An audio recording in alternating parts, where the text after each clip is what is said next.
What's good, everybody? It's Sunday, fun day. It's time to bag and board some books. Gonna sit and gonna hang out. I'm gonna throw a little fun spin on this. This is an AMA with Comic Man Andy. Ask me anything. So stay tuned.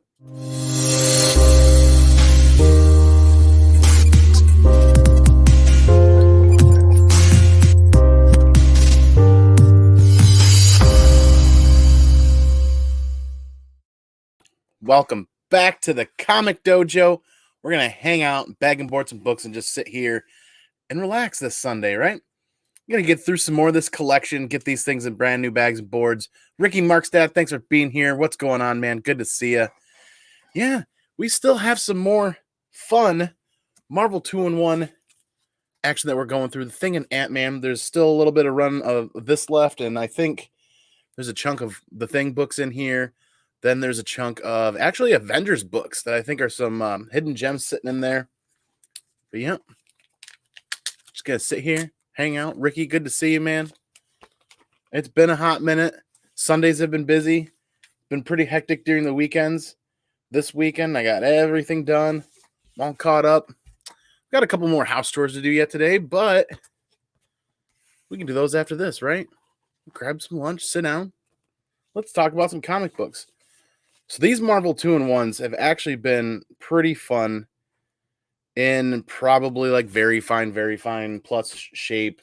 And they're not staying in my PC, so I love being able to throw these up on the Whatnot auctions for like $1 to start.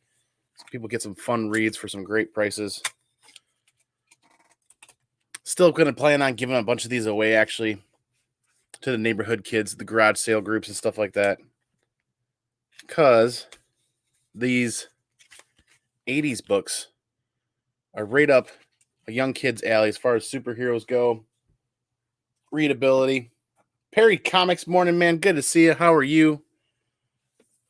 We are still making our way through these Marvel 2-in-1, The Thing and the She-Hulk.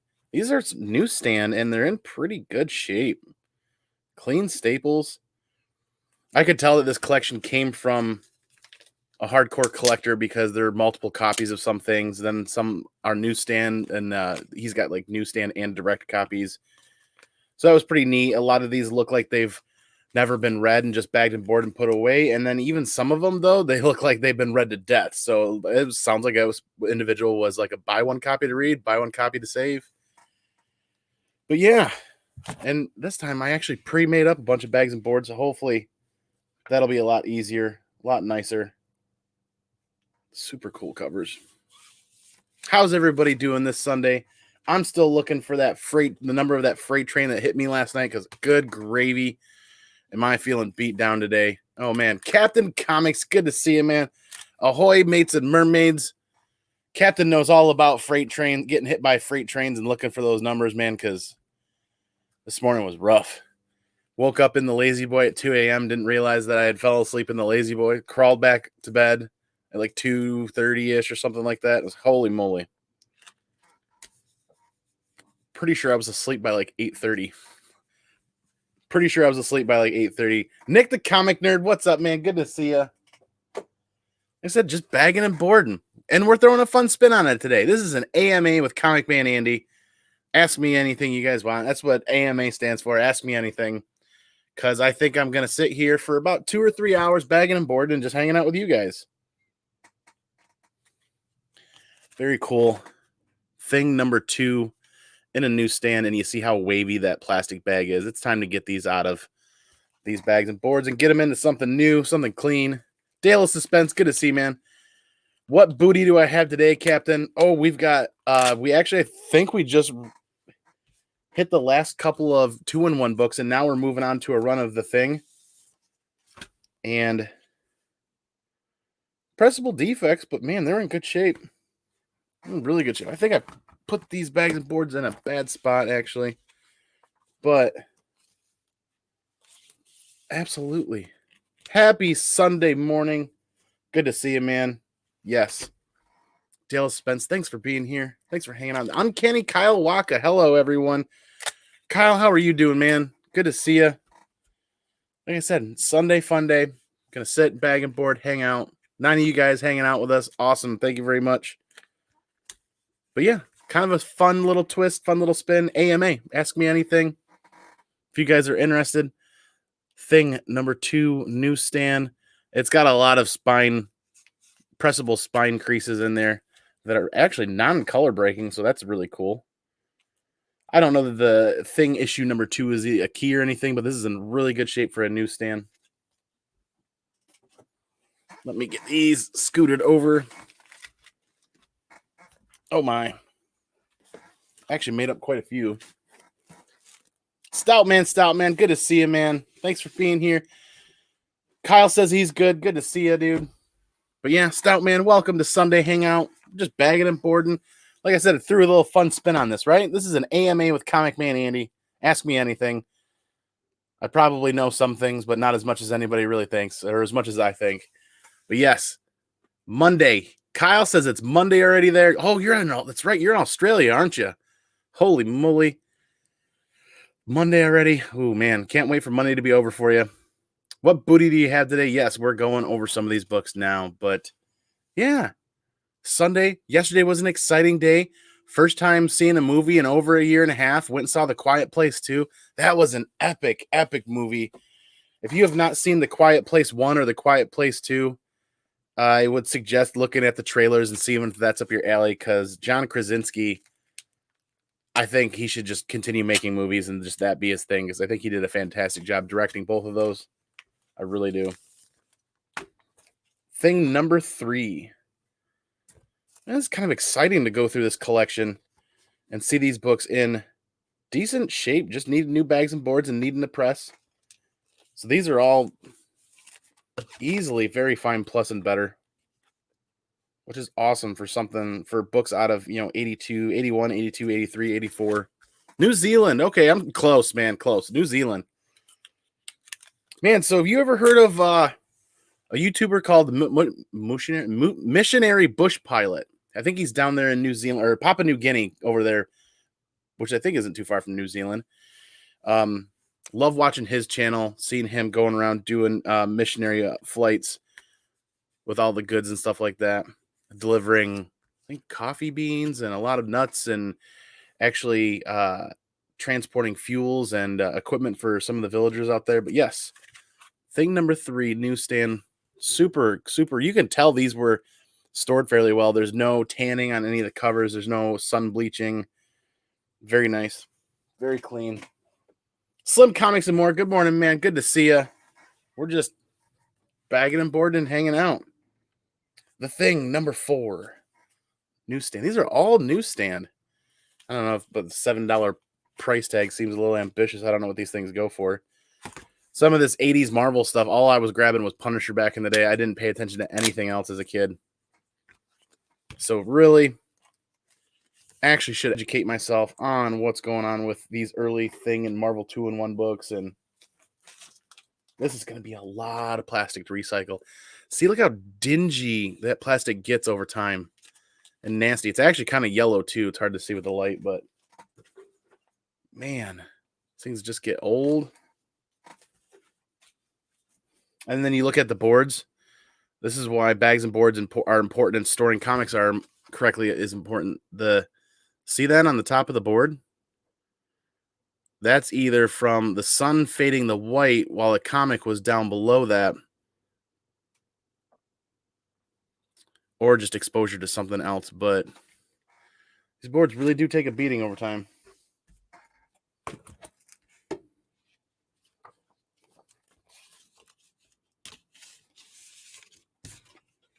Yep, just working our way through it. Slowly but surely, book after book. A lot of these will end up on my Whatnot auctions, and a lot of them will be given away to the neighborhood kids. So the ones that I find that are easy, like issues 2, 4, 5, and 6, like really easy to throw together to actually make like a 4-book lot, those will end up going on a Whatnot for $1. I know somebody out there is willing to read a lot of this stuff. And then the issues that I don't have like completed portions of, that are like one-offs here or there, or are already like extremely low grade, those are definitely going to go to the neighborhood kids to read. Stoutman. Okay, Andy, go down a list of top 5 favorite new reads as of right now. Ooh. Top 5 favorite new reads. Nice House on the Lake is up in the top 5. Eve is up in the top 5. What else? It kind of escapes me in the moment, but I can actually, easiest thing to do is probably just pull up my pull list. So, yes, top 5 reads right now. This is going to be a tough one. Ooh, The Walking Dead Deluxe is up there, even though it's reprintings. Let's see what else. Like, let's look at what's coming out this week. So, Eve came out last week. Really good series. Really digging that. Nice House on the Lake is issue 2 is out. Issue 3 is going to be coming out soon. And they've done reprintings of issue 1. And some of the cover Bs have been really, really stellar on that. Shadecraft has been fun, but I wouldn't put that on my top 5. Ooh, top 5 is going to be tough for right now. But yes, Nice House on the Lake, Eve, and what else? Berserker. Berserker's in my top 5 reads right now. If I could, I don't know if they've been delaying it. It just seems like it's been a minute since it's been out. Oh, let's look at last week. Die is back. That has been fantastic. Something is Killing the Children is obviously going to be on the top 5. Nice House on the Lake, Eve, Die, Oblivion Song. There's still, I can't keep it to just 5. There's probably a solid 10 ongoing reads right now that I'm absolutely really digging. Pretty much anything with Tynan's name on it that's ongoing. Ooh, You Promised Me Darkness has been another really good one from Behemoth Comics. Number 4 came out last week. That was really good. Kanto. Kanto is definitely in the top 5. Kanto 3 Lionhearted came out last week. That was really good. There's just, man, to narrow it down to 5 is going to be really tough, but it's pretty much everything Tynan's got going on right now. And Kanto, Nice House on the Lake, Something is Killing the Children are definitely the top 3. And then from like 4 to like 15, it gets muddy. They're all really good. They're all really good that I don't want to stop reading. But yeah, a Nice House on the Lake, Something is Killing the Children, and Kanto are definitely my top 3. Coronavirus Killing the Kids. Yeah, coronavirus. No, not killing. I don't. Mesta S, how's it going? Good to see you. We're streaming on the Twitch platform as well, just hanging out, bagging and boarding books on Sunday. This is an AMA of Comic Man Andy. Ask me anything. Mr. Krat, Missed Off Krat, good to see you. Thanks for being here. How are you? Wind or Geiger? So Wind I've been buying and just stacking up, and I haven't gotten a chance to read Wind yet. Geiger I have been reading. Issue 4 was really good. Issue 4 was actually pretty decent, but I wouldn't put that in my top 5. Geiger's just kind of like a fun read that's going on, but I wouldn't put that in my top 5. It's not top 15 or so. Do I watch videos? I do watch a lot of videos, and I do watch a lot of funny videos. Anything that's showing up here, there, trending is definitely what I see. Suck69, how's it going? What is up? Lots of Twitch people hanging out today. Thanks for being here. Good to see you. Yes, we are streaming, like I said, on the Twitch platform this morning with an AMA with Comic Man Andy, and we are hanging out here on the YouTube channel. I don't know if you can send videos. I am actually multi-streaming from a different platform, but we're over here hanging out, like I said, on YouTube. Yes. Oh, man. Jump in and read Wind. Yes, that's what Uncle Skeff has been telling me for weeks. Jump in and read Wind. Like I said, he's been hoarding Wind like it's cool. And I actually got a couple of copies of issue 1.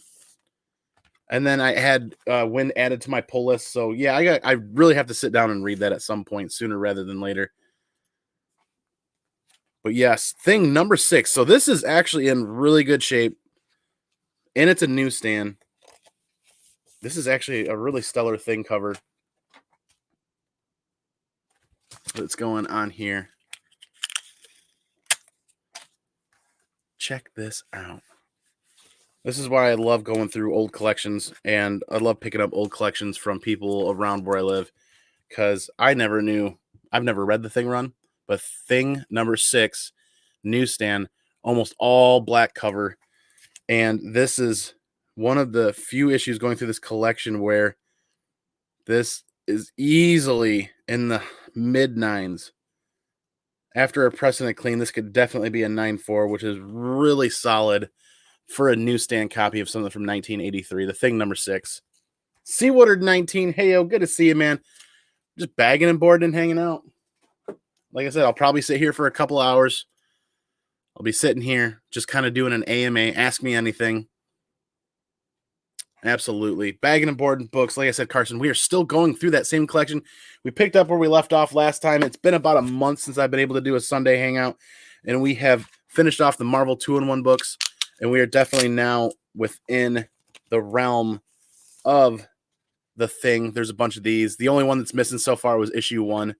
Then we rolled right into issue 2, and looks like somebody picked up most of these off of a flea market and just stashed them away. High-grade newsstand copies that after a press and a clean would definitely be near mint minus. Very cool. I've never read this Thing run, and I'm kind of tempted to read it, but the Thing has never been a comic book character that I've been super interested with. I'd be reading it more out of curiosity than anything. Like I said, getting these full runs together is pretty nice. Man, I would love to see your video of what your full collection looks like. That's actually not a bad idea. One of these days I should actually kind of do a whole Comic Dojo walkthrough here for everybody and just see what everything else is going on. And it is a godforsaken nightmare right now. There's 20 plus packages piled underneath the table down here behind this PC that I've yet to open up from Whatnot, YouTube auctions, things of that nature.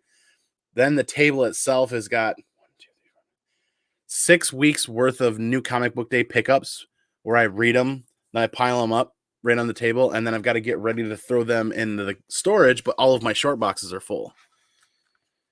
So all of my short boxes being full, that is the motivation to have Whatnot auctions and hang out there and have a lot of fun, to send some great books to homes that would definitely enjoy reading these more than I would. But the Thing number 7, newsstand edition, very cool cover. Yes. Absolutely. That wouldn't be show off your junk.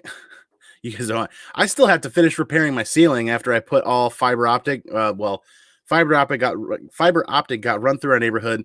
So then I upgraded all of the lines in this house for Cat 6A cables. And I think those are good up to either 50 gigs or 100 gigs or something like that. Something like that.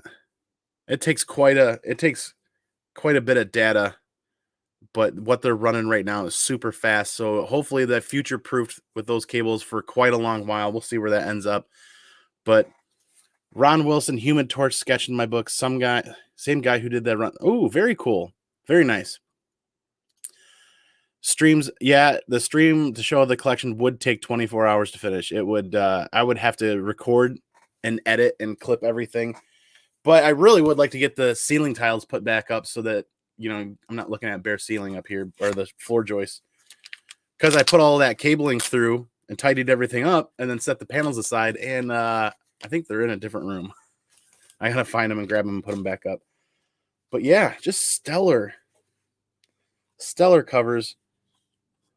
Thing number 9, newsstand edition. Very cool. In really good shape. Just those very typical pressable spine creases that aren't breaking color. And whether there's 4 of them or 8 of them, they'll all come out really easy. Very nice. Not that I don't know if this would even be worth pressing, cleaning, and having anything graded, but still great little add to a collection. I'm sure somebody would take that 4-book lot run of the Thing and would take it for $1 if I started it at $1 in a Whatnot auction. But for real, it'd be cool to see all of the video. It'd be cool to see a video of all the stuff that you've got. There are 45 short boxes down here. There's just a lot. And I either need to rethink how I store everything. But yeah. Oh, the stuff I would never. So yeah, my top 50 videos to start. The top 50 comics in my collection for 2021. That's a good start as far as things that should never leave my collection, but I think I've already kind of mentally committed to letting go a couple of those to try to get upgrades on other books and try to get some other books for the PC that I'm unable to get right now. Just because the prices are crazy. And I know it's kind of weird. I'm a little concerned. I've been in buying mode for a lot of stuff that I've had a hard time finding, like rock solid stuff. First Doctor Aphra. I don't care if there's a dip in that. There's going to be some cycles, but I'd rather buy earlier rather than later, because a trend on a character like that is if you buy later, you're paying more, even if there's some ebbs and flows. But the majority of a lot of other stuff I've been passing and not buying because I'm seeing a lot of comic books start to trend downward in price. And it's happening in that top 10 percentile of major big books. Aside from the few that are, what kind of ad is that back there? How to get keyword out of your system. Very cool. Aside from the AF-15s and Superman ones and the stuff that's like never going to go down in price or whatever. But see, I don't know if you guys are keeping an eye on the market heavily or not. But yeah, it just seems like, oh, I got to think of some examples. I know there's examples out there. There are definitely examples out there. The Thing, number 10. Ooh, the first direct edition in a while. 60 cents, number 10. Trapped in the Arena of No Return. Very cool. This time I remembered to load up on water to stay hydrated.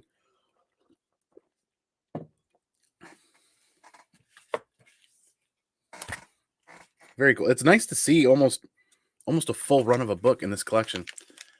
Yeah, it takes like 24 hours or more for, yeah. I mean, that's 45 short boxes. A lot of this stuff is like, you know, I'm sure there's a lot of people out there that are collecting stuff that when they buy like a collection, they're probably only keeping 10% of it. It's like a collection is being offered for X number of dollars. It's a price too good to pass up. They probably only wanted a quarter to half of that collection. But then sometimes you're willing to sit on things for a long time until you find that right person that's looking for these things, or a good friend really wants them and you just kind of hand them off or throw them in a garage sale or like an auction.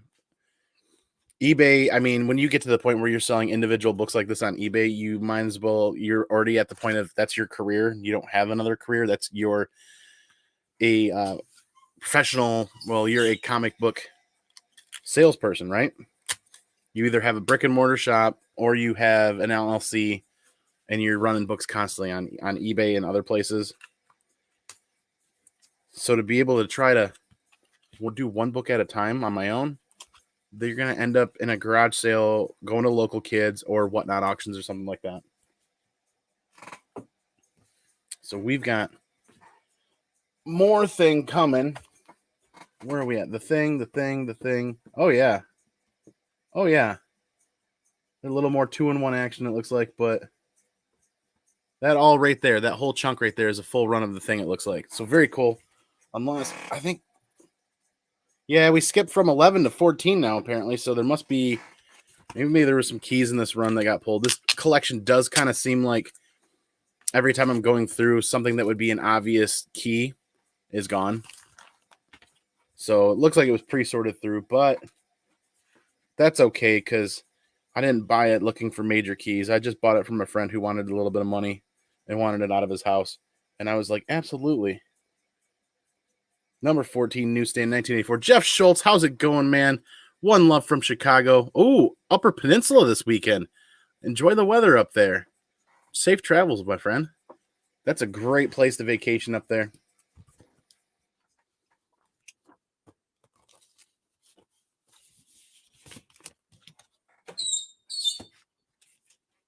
Something squeaky's going down.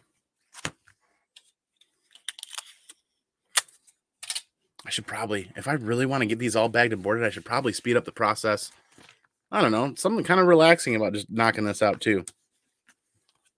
The Thing 14 newsstand edition in a fresh bag and board. Very cool cover. Out of this world, even. Oh, man. I don't even have any jokes on deck today. Marquette, Michigan is beautiful. Outstanding up there. That's is that where the Ordock is, man? Are you up by the Ordock? That's quite a ways. I think that is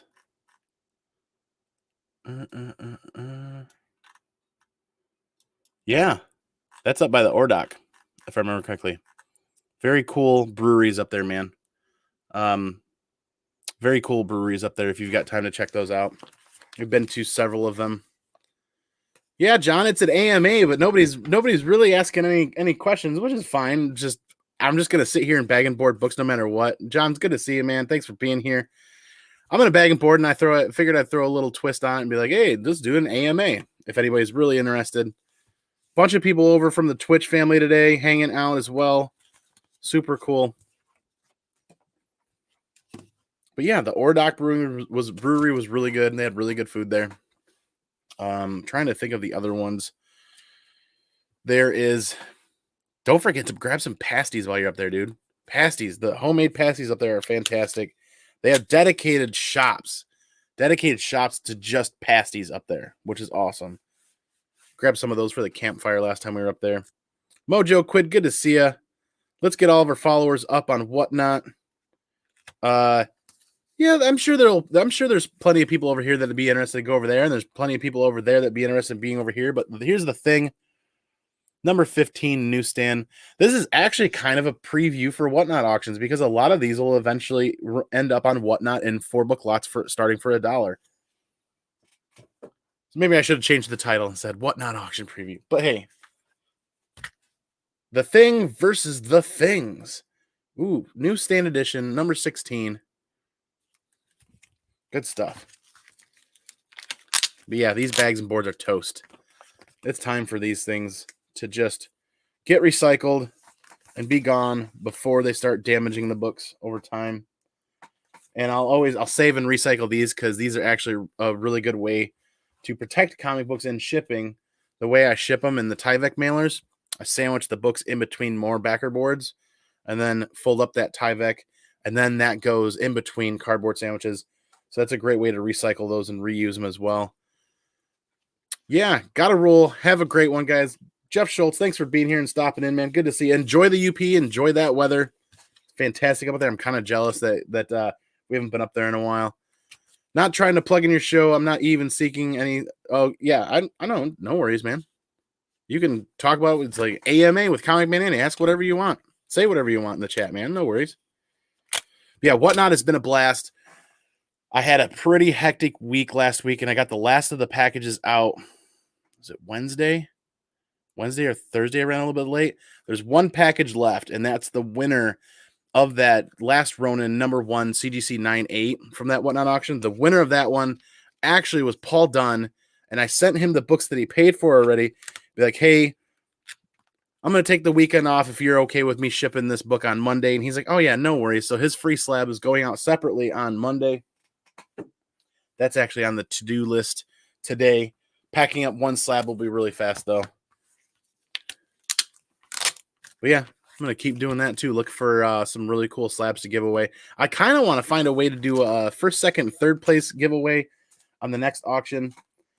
And I needed to get some organizing and cleaning done down here before I could really hop on the next Whatnot auction. Because every time I do a Whatnot auction, I come through here and I blow the tops off of all of these boxes and I just start grabbing books and just start grabbing anything that I think would be fun for that night.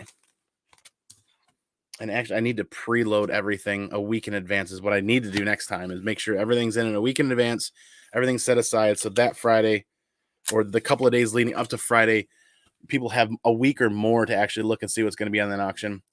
Been doing a little thin on my collection, just a little and sorting everything. Yeah, absolutely. This is just kind of fun sitting here, hanging out, bagging and boarding books. The Thing number 17, newsstand edition. A lot of great covers in this run. These are all in really good shape, too. Very fine plus or better. I occasionally run into one or two. Yeah, like this one.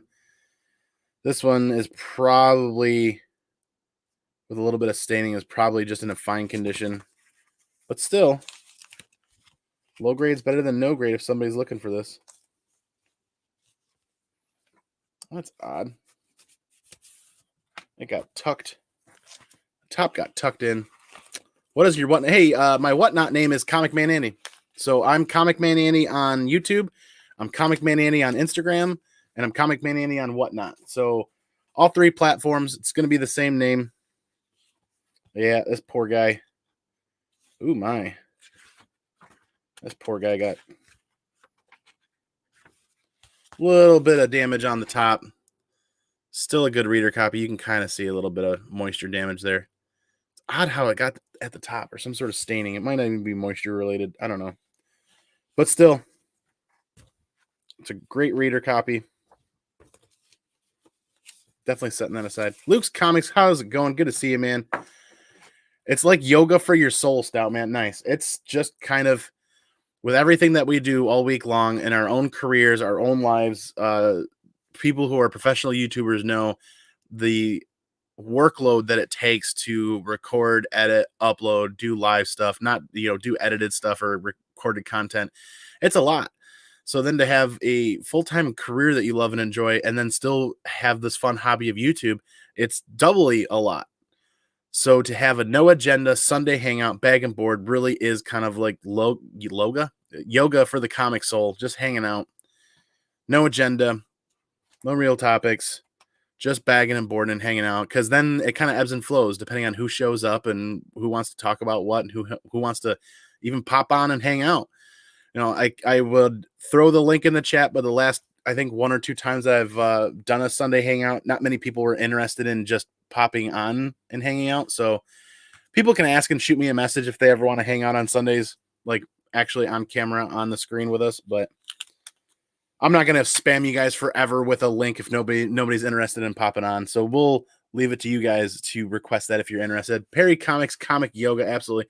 Remy Q Studios, speaking of fun people to hang out, Remy Q, I will drop that link if you're interested in hanging out. But it's Sunday, man. No agenda, just bagging and boarding. Thing number 18, newsstand edition.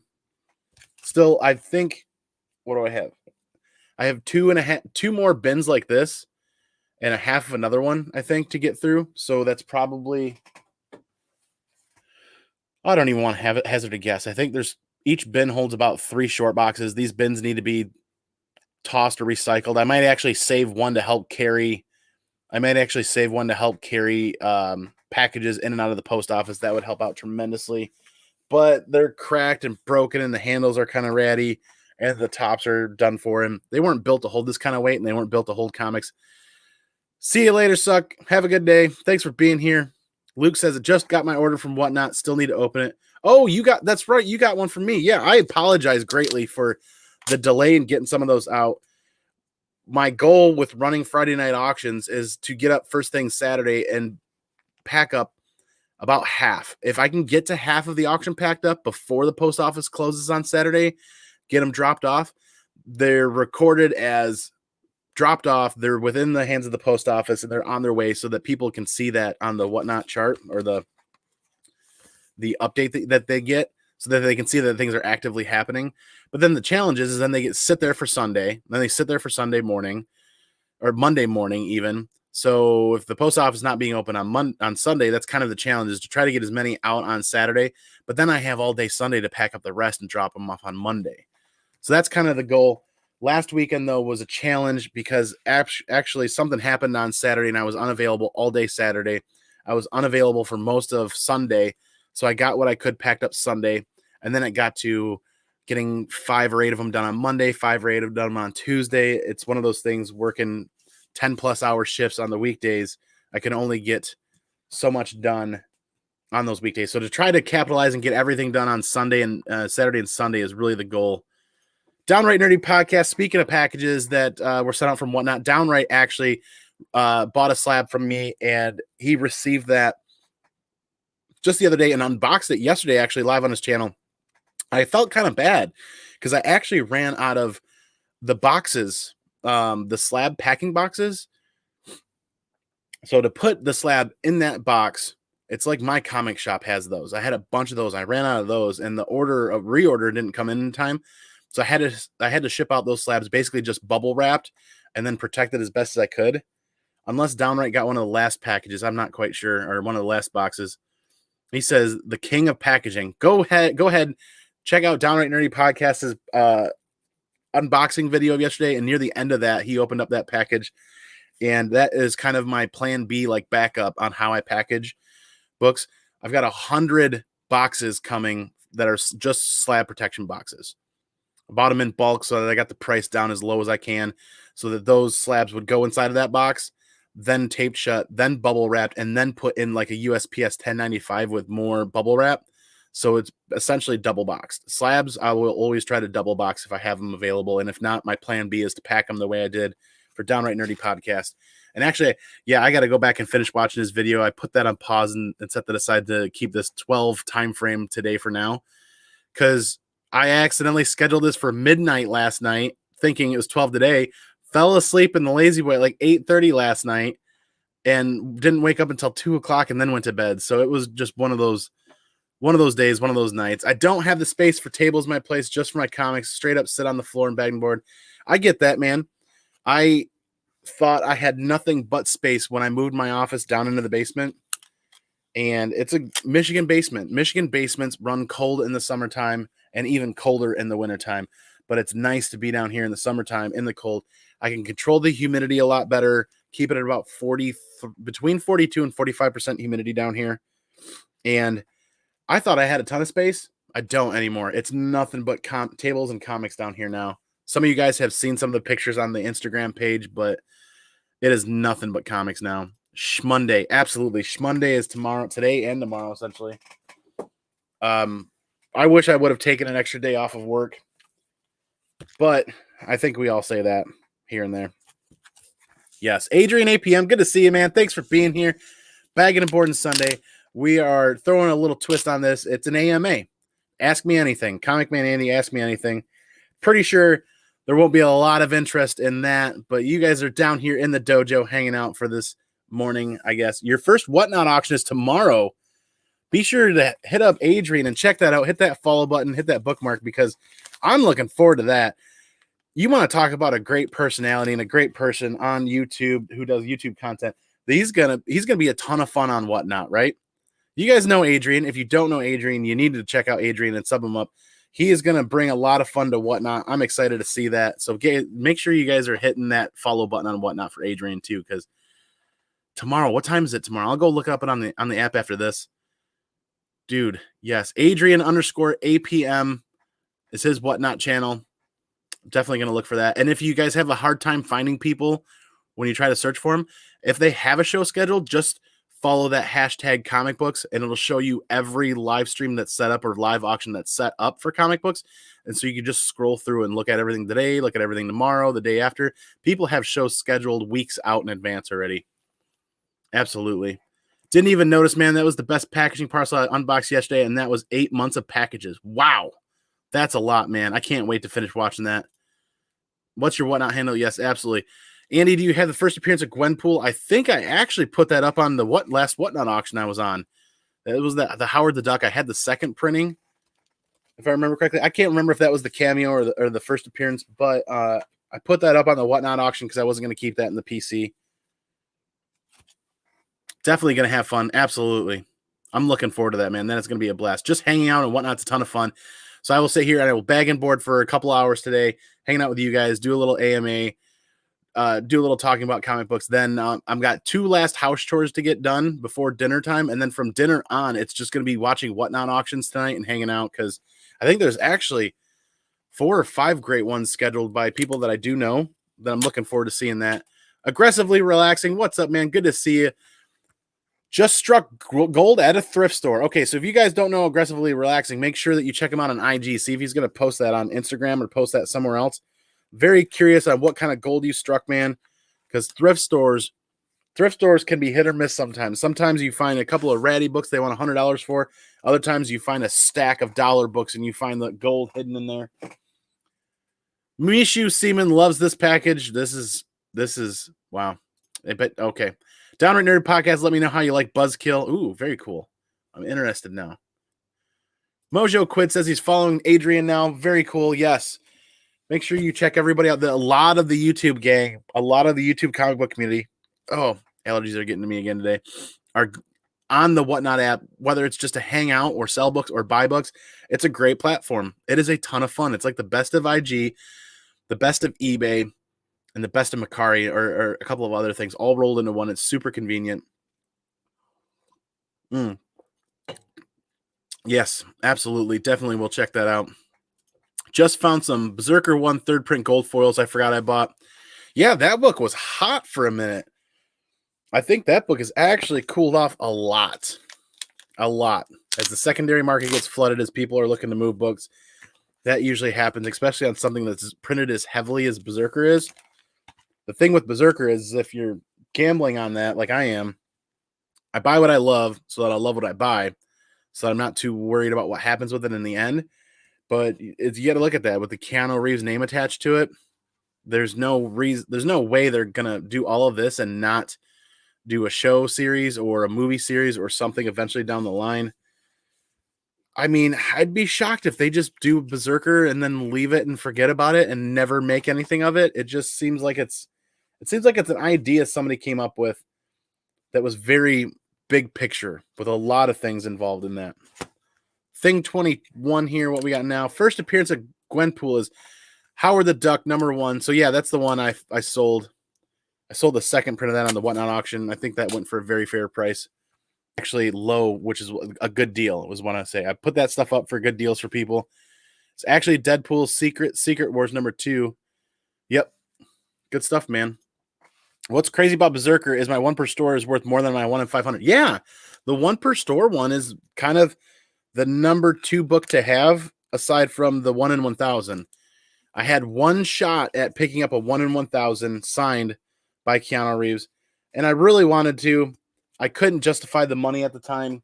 It was, I think I could have gotten it down to like $2,500 at the time when the book was selling for around $300 to $3,300 on eBay. But eventually the funds just weren't there. The funds weren't there. It was a really big risk book. Even though I love the series, it's just I don't love it that much that I could tie up $2,500 into one single graded comic book on a new single comic book. Let me rephrase that.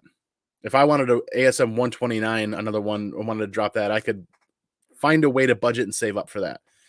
Berserker, there's just a lot more risk in that $2,500 investment, a lot more risk. So eventually the store owner sent it out to auction, sent it to an auction house, and got what they could out of it. But yeah, it was a 1 in 1,000. Then I've got everything except for that 1 in 1,000 and the 1 per store. That was the only ones I were not able to grab. There was one person ahead of me that was ordering the Berserker books and got that 1 per store variant. And I don't know that I'm going to go back and chase that 1 per store, at least not for a while. I'm going to wait for that book to drop. Definitely going to wait for that book to drop. There's a Berserker animated series and movie planned already. Okay. I do think I recall hearing something about that, but I didn't see any official releases. I would totally watch the Vandal Savage Keanu Reeves movie. That would be pretty good. Still collecting at least 4 copies of every issue of Berserker. So I went back and got more copies of issue 1. I think like 10.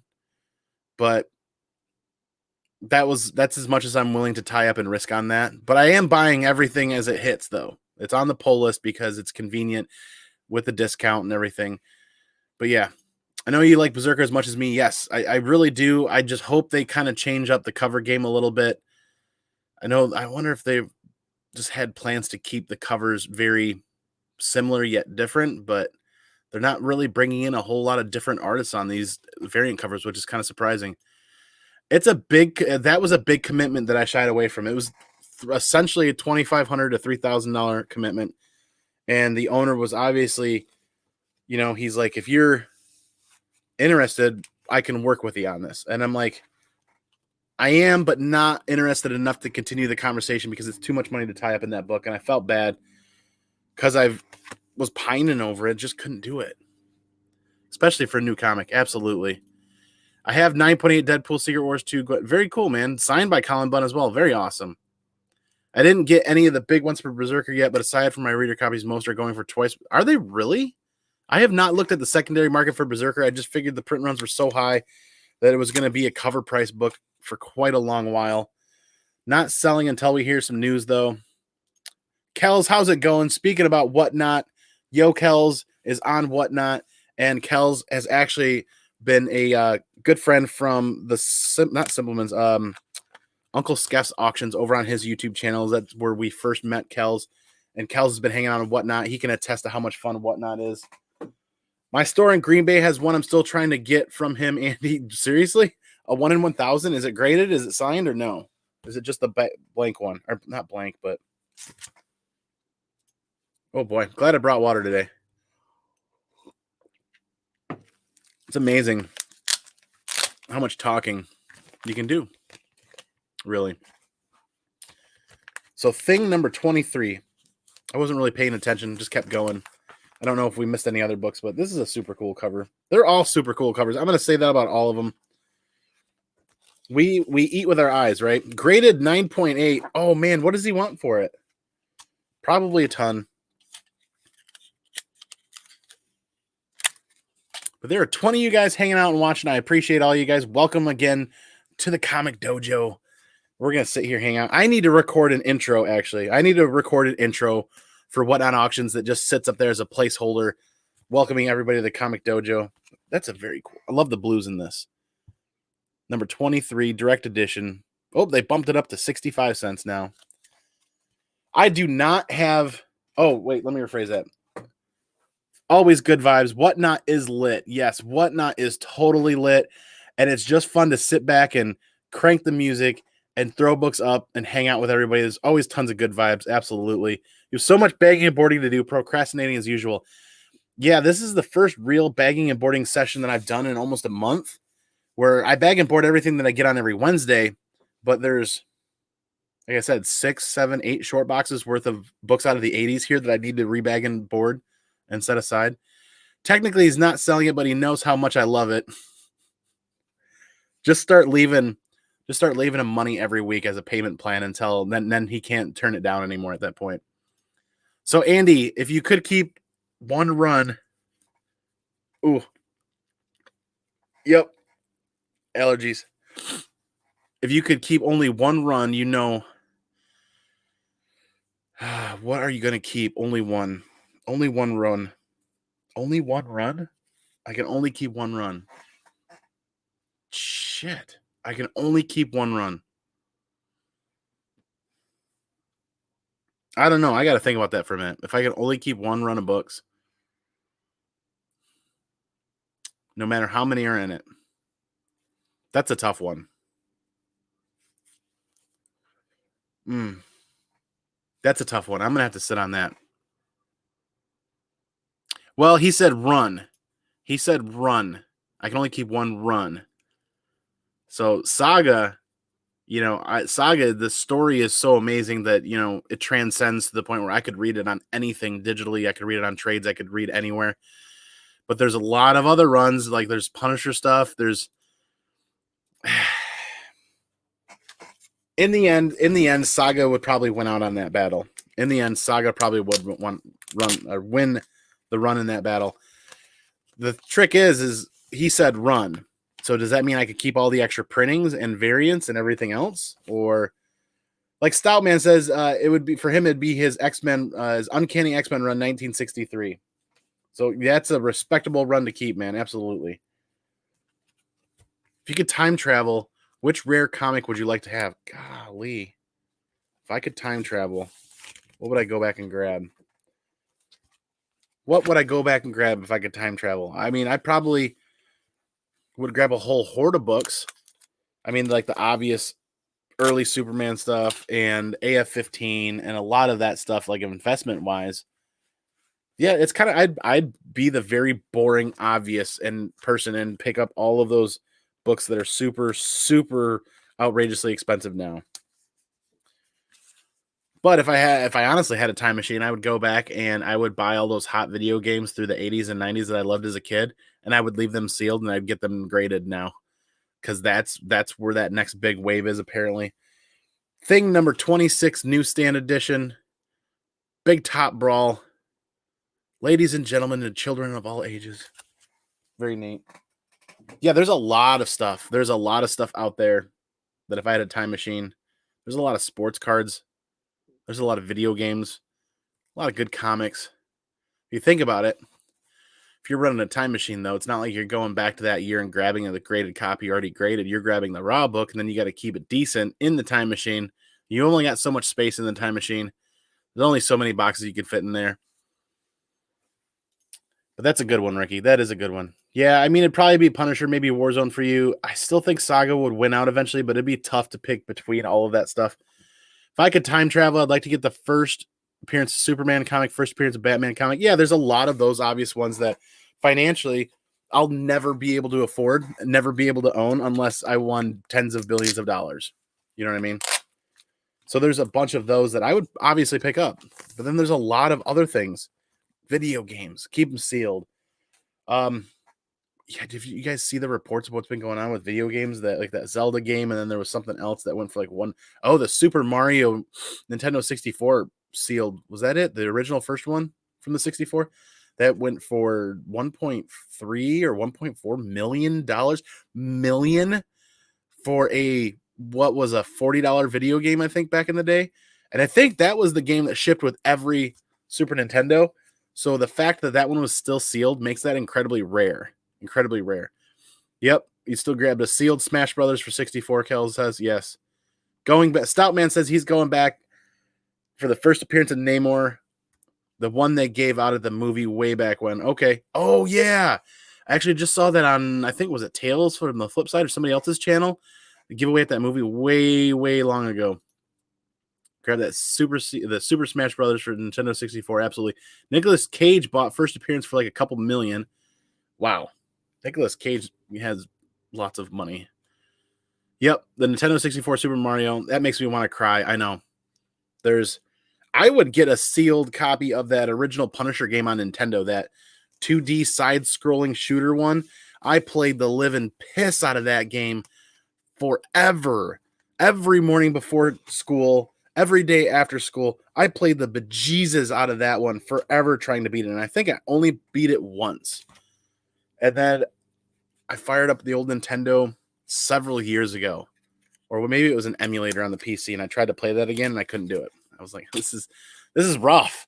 This is really rough. And it wasn't the graphics, it was the 8-bit music, and it was the fact that the difficulty level was so hard for me to remember how to get back into the rhythm of playing that game. It was nuts. Ricky, have a good day, man. Thanks for being here. The Thing number 27, newsstand edition. They're back for the first time. The Fabulous Thunderbolts. Thunder Riders? Thunderbolts? Thunder Riders. Bikes, Brawls, and the Black Marauder. Neat. Digging that yellow cover. That banana-looking yellow cover. Very cool. Take it easy, Ricky. Absolutely. I mainly played TMNT and Adventure Island. So, yes, the Teenage Mutant Ninja Turtles game, the original one, or was the arcade one, we played that heavily at a friend's house for sleepovers. And that was a Friday night thing. School was done. You grabbed a couple of bucks from mom and dad. You met up at your friend's house for a sleepover. You handed that money over to his parents. They ordered a ton of pizza, and 2 pizzas seemed like a ton of pizza back then. And we sat, like 3 or 4 of us, have a big sleepover, sit and play that Turtles game all night long and eat just a ton of pizza. That was growing up good. That was a ton of fun. It was the same friends that we had baseball league with and football games down at the end of the street. That was a very good time. Anyone ever play Spawn on Dreamcast? Love that game too. I never did. I never had a Dreamcast though. Downright Nerdy Podcast. We'll see you again in a little while. Like I said, I'm probably going to go till 3 o'clock. I'm trying to get a bunch of these books. I would like to get this entire stack here done, so I'm going to try to keep rocking it out. I'm probably going to run out of supplies here to some degree. Going down memory lane, absolutely. Man, Duck Hunt was one I played a lot too, like everybody else. Big Herm Collectibles, good to see you, man. Hope everybody's having a great Sunday. Station, how are you doing, man? We're just bagging and boarding and hanging out. Figured I'd throw a nice little twist on this and call it an AMA, Ask Me Anything, with Comic Man Andy. Ricky had some good ones, like if you had a time machine, what comics would you go back in time to grab? And I'm kind of boring. I'd grab some of the obvious stuff. But here's Thing 28 Newsstand Edition, fresh bag and board. Get that set aside. But a lot of games. Keep them sealed. Sports cards. There's just a ton of stuff out there. If I had a time machine, if I honestly had a time machine, to go deeper down that rabbit hole of Ricky's question, if I honestly had a time machine, what I would do is I would take pretty much every penny I had right now and I'd go back and I would buy up Apple stock. I would buy up, all of the stuff that is no brainers that split 3 or 4 times. And I would go back and I would buy I put like $5,000 into Bitcoin back in, what was it, 2004, 2005, 2006 when it started. When it very first started, I put like $4 or $5,000 into Bitcoin. That's what I'd probably do with most of my money, because the return on investments, even the ROI is even higher on that than it would be for the comic books. Because the comic books, I'd still grab them for the PC so that I had them. But if I spent that kind of time with a time machine, to go down this rabbit hole even further, I'd be buying stocks, bonds, things of that nature. Gold. Go back to the 60s, 70s, and 80s when gold and silver were nothing. Were like nothing. I remember an ounce of silver. I got an ounce of silver for my birthday as a kid one time, and it was like $4. What's silver at right now? Somewhere between 20 and $30 an ounce. Gold got really high. There's a lot higher ROIs that can be achieved when you look at some other stuff. If you actually had a time machine, that then you wouldn't have to worry about what anything costs. By the time you got back here, if you put $5,000 into Bitcoin all those years ago when it first started, and you had, I don't know, a couple 100,000 Bitcoins, and then what it's worth right now, it's worth just over $30,000 per coin. I mean, that's where the term, Bitcoin billionaires or Bitcoin millionaires or whatever they call them, the cryptocurrency kings, those people are out there. They're just not famous. They don't want to be famous. They're out there and they've got tons of money. And they're probably buying up lots of comic books. Hopefully they find the Whatnot app and buy comic books on the Whatnot app. But that's what I would do. I would look for extremely high ROI options. If I had a time machine, go back and do stuff like that. Who cares about the tax money when you've got tens of billions of dollars? Just who cares about that side of things? And gold, absolutely. Well, let's see. Might as ask any advice for tomorrow. Oh, yeah. So, okay, your first Whatnot. So, what kind of phone do you have? We're going to go down the rabbit hole with Adrian here, and we're going to talk about setting up for Whatnot if my nose would stop itching so much. So, a couple of quick questions. Are you doing it on just your phone, or are you using a phone and a mobile, like a pad, an iPad, or a tablet? I mean, is what I mean to say. If you're using just your phone, what kind of phone? You're using a Note 10. So I don't know. I stick with the Apple phones, but you know what you can do? When you stage and set up where you're going to be putting books, go into your phone's camera option and go into the video mode, like you're going to record video. It's the same camera. It's the same optics that Whatnot is going to use. So what you can do is you can pre-frame. One of the biggest things that a lot of people do when they start Whatnot is they set everything up and then they don't know where to put their camera.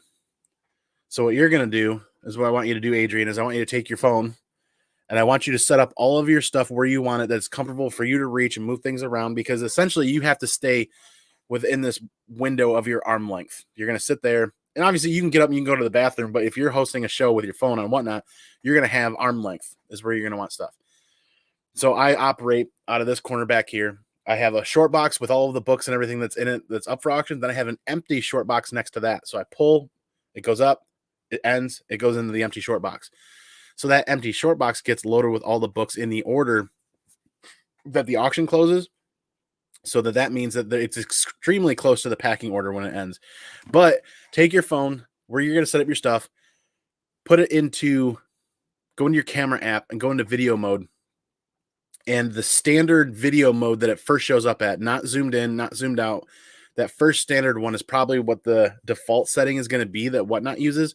And you can figure out where to set your phone ahead of time, so that when you start your auction, you don't have to do any of this. If you're using a mount, another good tip is if you're using a mount, don't use one of those flexible mounts, because what happens is every time you touch your phone, your viewers are going to see your viewer. If any of your viewers have motion sickness issues, they're going to like if I see a phone, if I see somebody on a Whatnot sale, whether it's their first one or their 100th one, and if I see the phone move every time they touch it, or if I see it like flexing around, I leave. I can't watch it because I get motion sickness really bad.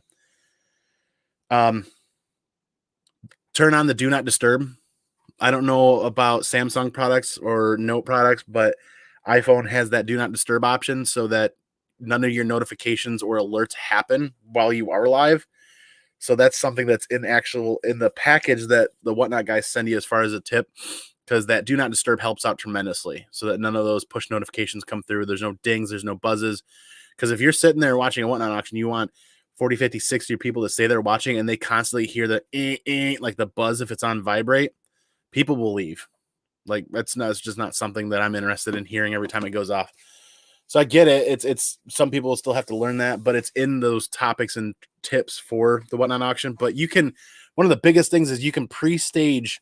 Whoa, almost dropped my phone. You can pre-stage where your stuff is set up and go into the video mode of your phone and then figure out your depth, figure out your location of where it needs to be.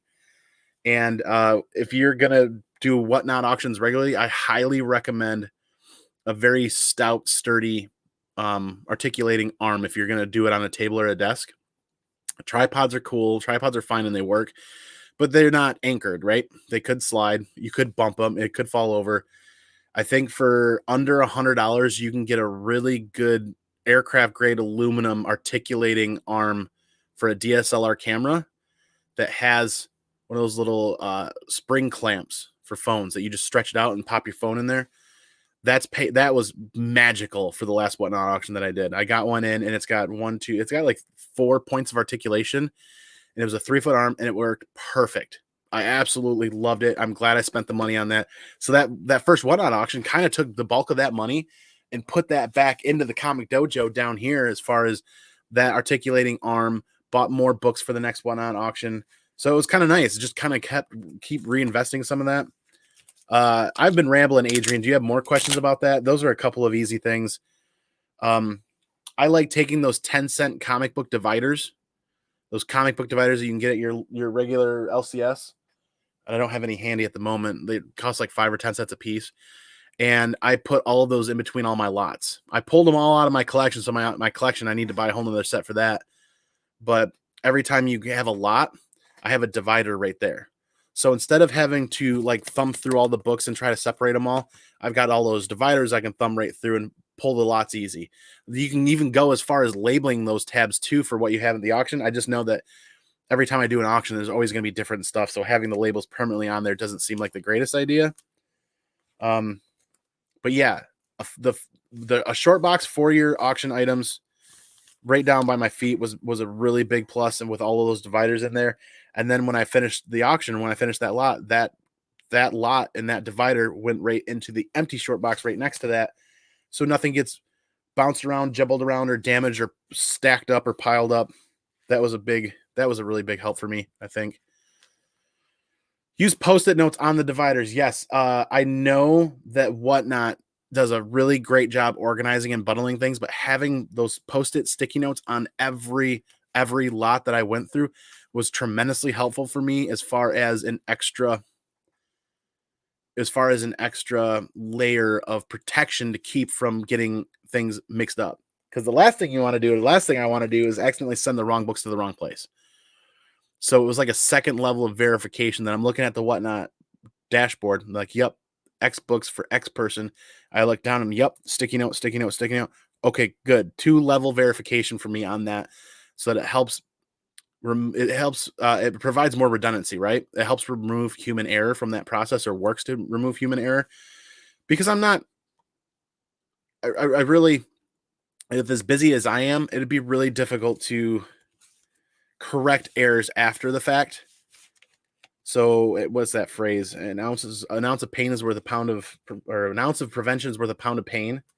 I would rather work harder up front to make sure that I don't have a shipping error, because to try to correct a shipping error in the middle of a work week for me, that would be pretty time sensitive and pretty hard to accomplish. But yes, Stoutman, you're the only person outside of my homies that I've ever met that's played Dreamcast Spawn. Nice. How much more profitable is Whatnot compared to auctioning on YouTube? It's hard to say, because it depends entirely on. There's lots of factors here, man. When you look at YouTube versus Whatnot on auctions, YouTube specifically states in the user agreement to not do that. Giveaways, auctions, things of that nature are technically not allowed on YouTube. It's in the user agreement that we're not supposed to be doing that. YouTube is also realizing that, they're not getting a cut of that at all. So eventually they're going to be cracking down hard on that. And I think there's been some rumors and some stuff floating around that they're going to actively start working on doing that. I digress. That's a whole nother topic. So the YouTube side of things, it depends entirely on what financial service you use.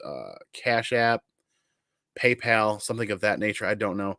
And if your buyers are sending you money through like PayPal goods and services, there's a fee there that the buyer doesn't have to pay necessarily, but there's still a small fee on the other end for the seller. So if you want to look at ROIs and profitability, you can actually be more profitable on the YouTube side of things using apps like that, financial apps to trade the funds. But you have to look at the potential that Whatnot is. You have to look at the potential that the bulk of every, like 80+% of the people that are there to buy. They're there to buy books. And the convenience factor of once the auction's closed and they're immediately charged and they immediately pay for it, you don't have to get addresses. The workload of doing a YouTube auction, let's say it's this, the workload of a Whatnot auction is this. All I have to do is pull books, organize them, and set up the stage, and then punch them in on the list. So that is a little bit more work punching them in on the list. They're working on improving that so that it's not so labor intensive. But there's another question about that I want to address. So I think Whatnot's going to be, sellers on Whatnot are going to see more profits because there are more people there to buy, even after the Whatnot fees. Whatnot fees are 8%, plus there's a 2 some odd percent PayPal fee. eBay is like 15%. So Whatnot's trending around 10 or 11% fees. And YouTube, yeah, you don't have that fee, but you do have to concern yourself about, look what happened with some other people in the community with their PayPal accounts being completely locked up. How much money do you want to have locked up in a PayPal account because of you're just receiving thousands of dollars worth of funds via friends and family that's not, being explained essentially? There's a lot more risk on that avenue. There's a lot less risk on Whatnot and doing it that way. And Whatnot has also worked on the ACH payments, direct deposits to your account. So you don't even have to go through PayPal anymore. I'm going to try that out this time around. See how that works. The last auction I did, I utilized the PayPal side of things, but now that option isn't, there's more than one option. We'll see where that's at. It's a trade. It's a trade. Are you doing, and also you have to look at the subscriber counts of the YouTube channel where they're doing the auctions. Are they going to get 60, 70, 80, 100 plus people? Very Gary will get that. You look at Very Gary will get, I think 500 or 600 or 700 people watching his auctions. That's a good comparison of having the subscriber base to bring the people to a YouTube auction where, yes, you can be more profitable that way. But look at everybody else here that has the goal like me. My goal is to make space down here. My goal is to make space and to send books to people that really want those, whereas I'm kind of like, I have them, but they're not part of my PC. Two big goals: make space and get books out to people that really want them. So selling books on YouTube, the workload is much higher and the risk is much higher. Selling them on Whatnot is way easier option for me. And I'm not trying to, you guys can do however you want to do it because the YouTube auctions are still fun. I still watch them. I still buy stuff off of the YouTube auctions through friends and whatnot. Nerds being geeks. I'll get caught up in this chat here really quick. Almost 30 people watching. What's up, everybody? Good to see you. We will continue talking about YouTube auctions versus Whatnot auctions versus Macari versus whatever if you guys want to. But I know there's some questions in here that I want to hit up. Yeah, I have more advice when I think about it, but just pre-framing your setup, just pre-framing with your camera beforehand before you go live. I mean, you can do it days in advance. So you know what depth you need it at, where you need it set at. And don't forget that when you hit start on a live auction for Whatnot, the camera is going to choose the camera that where your screen is at. It's not going to choose your rear facing camera. It's going to choose your forward facing camera, whatever I call them. I got them backwards. So every time you hit start, whenever I have my camera set up back here, my phone set up back here, every time I hit start, it always looks at me first. And I'm like, shit, you caught me with my pants down. And then I flip it around back ways. But that's something that I think catches people off guard a lot of times too. I don't know if that's something I can change in the settings, or maybe we can ask the Whatnot group to change that. But I'm going to be trying something completely different for my next Whatnot auction. I'm going to be utilizing a multi-camera stream setup because you can do screen sharing on Whatnot too. So my main screen, main phone camera is going to be obviously looking at the item. But when I start up and I do the introduction and talk to people and whatnot, and what are we selling or what's available, what's going on, I'm actually going to be utilizing something like this. So it turns into a split screen. So the top screen is going to be where the books are actually going to be staged. The bottom part of the screen is actually going to be something much like this. I'm going to have an additional Logitech C90 camera placed somewhere on a mount that is somewhere where I can do an intro. I'm gonna practice with it. I mean, there's several other people have thought about this idea too, and that's where I got it from. Was Skeff's Comic Knowledge, and I were talking about this last week, and I'm like, that would be really cool to bring more production value to the whatnot side of things. Actually, you had a description of each book, right? Nothing like lot. So I do some backup lots. I do a couple of backup lots because like this last auction, it kept going and kept going. We were having tons of fun. And people are like, I really want another nice house on the lake, or I really want something like this. And I'm like, I think I have extras. Yes. Okay. Here's an extra. So we are going to use lot Z because like doing these auctions on the fly, some of those open lots are helpful, but I realize those open lots on the back end are kind of like, I don't have that second level of verification to remove human error and prevent accidental cross shipping or miss shipping. So I'm probably not going to be doing open lots again. And Skeff and I have actually been talking about this quite a bit. We are both feel pretty confident about this. The more information that's on each tag and each auction lot, the better quality service we feel like we're providing to the people that are like looking at them. Like I started out my first auction with the title, like issue number this, and like a grade, very fine plus, very fine minus, very fine, fine, whatever. And I think that works. But I think the more information that you provide for people to fully bring in, the better. But if you're going to run 15-second auctions, that's a lot of work to run a book for 15 seconds that people probably aren't going to have time to read all of that. I'm going to stick with 1-minute auctions. They seem to be going pretty well still. But Skeff and I are both talking back and forth. We feel like the more information, the better. And Tony Blue Green Artifacts, we've actually been talking to the group too, and Tony agreed. Tony started the group Thick, right? Thick stands for, help me out here, I'm trying to remember, Honesty in Comics, something Honesty in Comics. And it's THIC or something like that. But it's Honestly Through Comics, Honesty in Comics. It's a group of whatnot sellers that are going to work to provide as much information on the items as possible. And instead of just saying, hey, it's near mint, well, we want to say it's near mint, but don't forget near mint can be 9.4. You know what I mean? Or it's near mint plus. Well, you're 9.6, 9.8. You know, provide depth, provide details, provide information so that all of the new people coming into the comic book community that aren't part of YouTube or Instagram, we are also working to educate them as well too, right? Because education is half the battle. We've all been there at the very beginning of our comic book collecting avenues where it's we buy, and we're like, I love this and I love this. And then you get back and you feel really bad because like I paid twice as much for this, or I bought this book in worse condition than I thought it would be. So educating people up front that aren't in the community of comic book collecting yet, but want to be, working to provide more details in those lots will always be better. So people learn. And the people that already know it, be like, yeah. Perfect. You know what I mean? So Tony Blue Green Artifacts started that group, Honesty in Comics with Whatnot Sellers. And that's a Google chat going on with that group. I actually have to check in on that today as well. Always use Post-it notes on the dividers. Yes, absolutely. That's actually a better idea. I should do that. Let's see.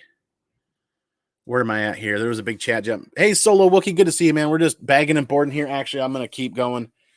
And we were just talking about Whatnot. And is the sheet on Whatnot dashboard of the address printable?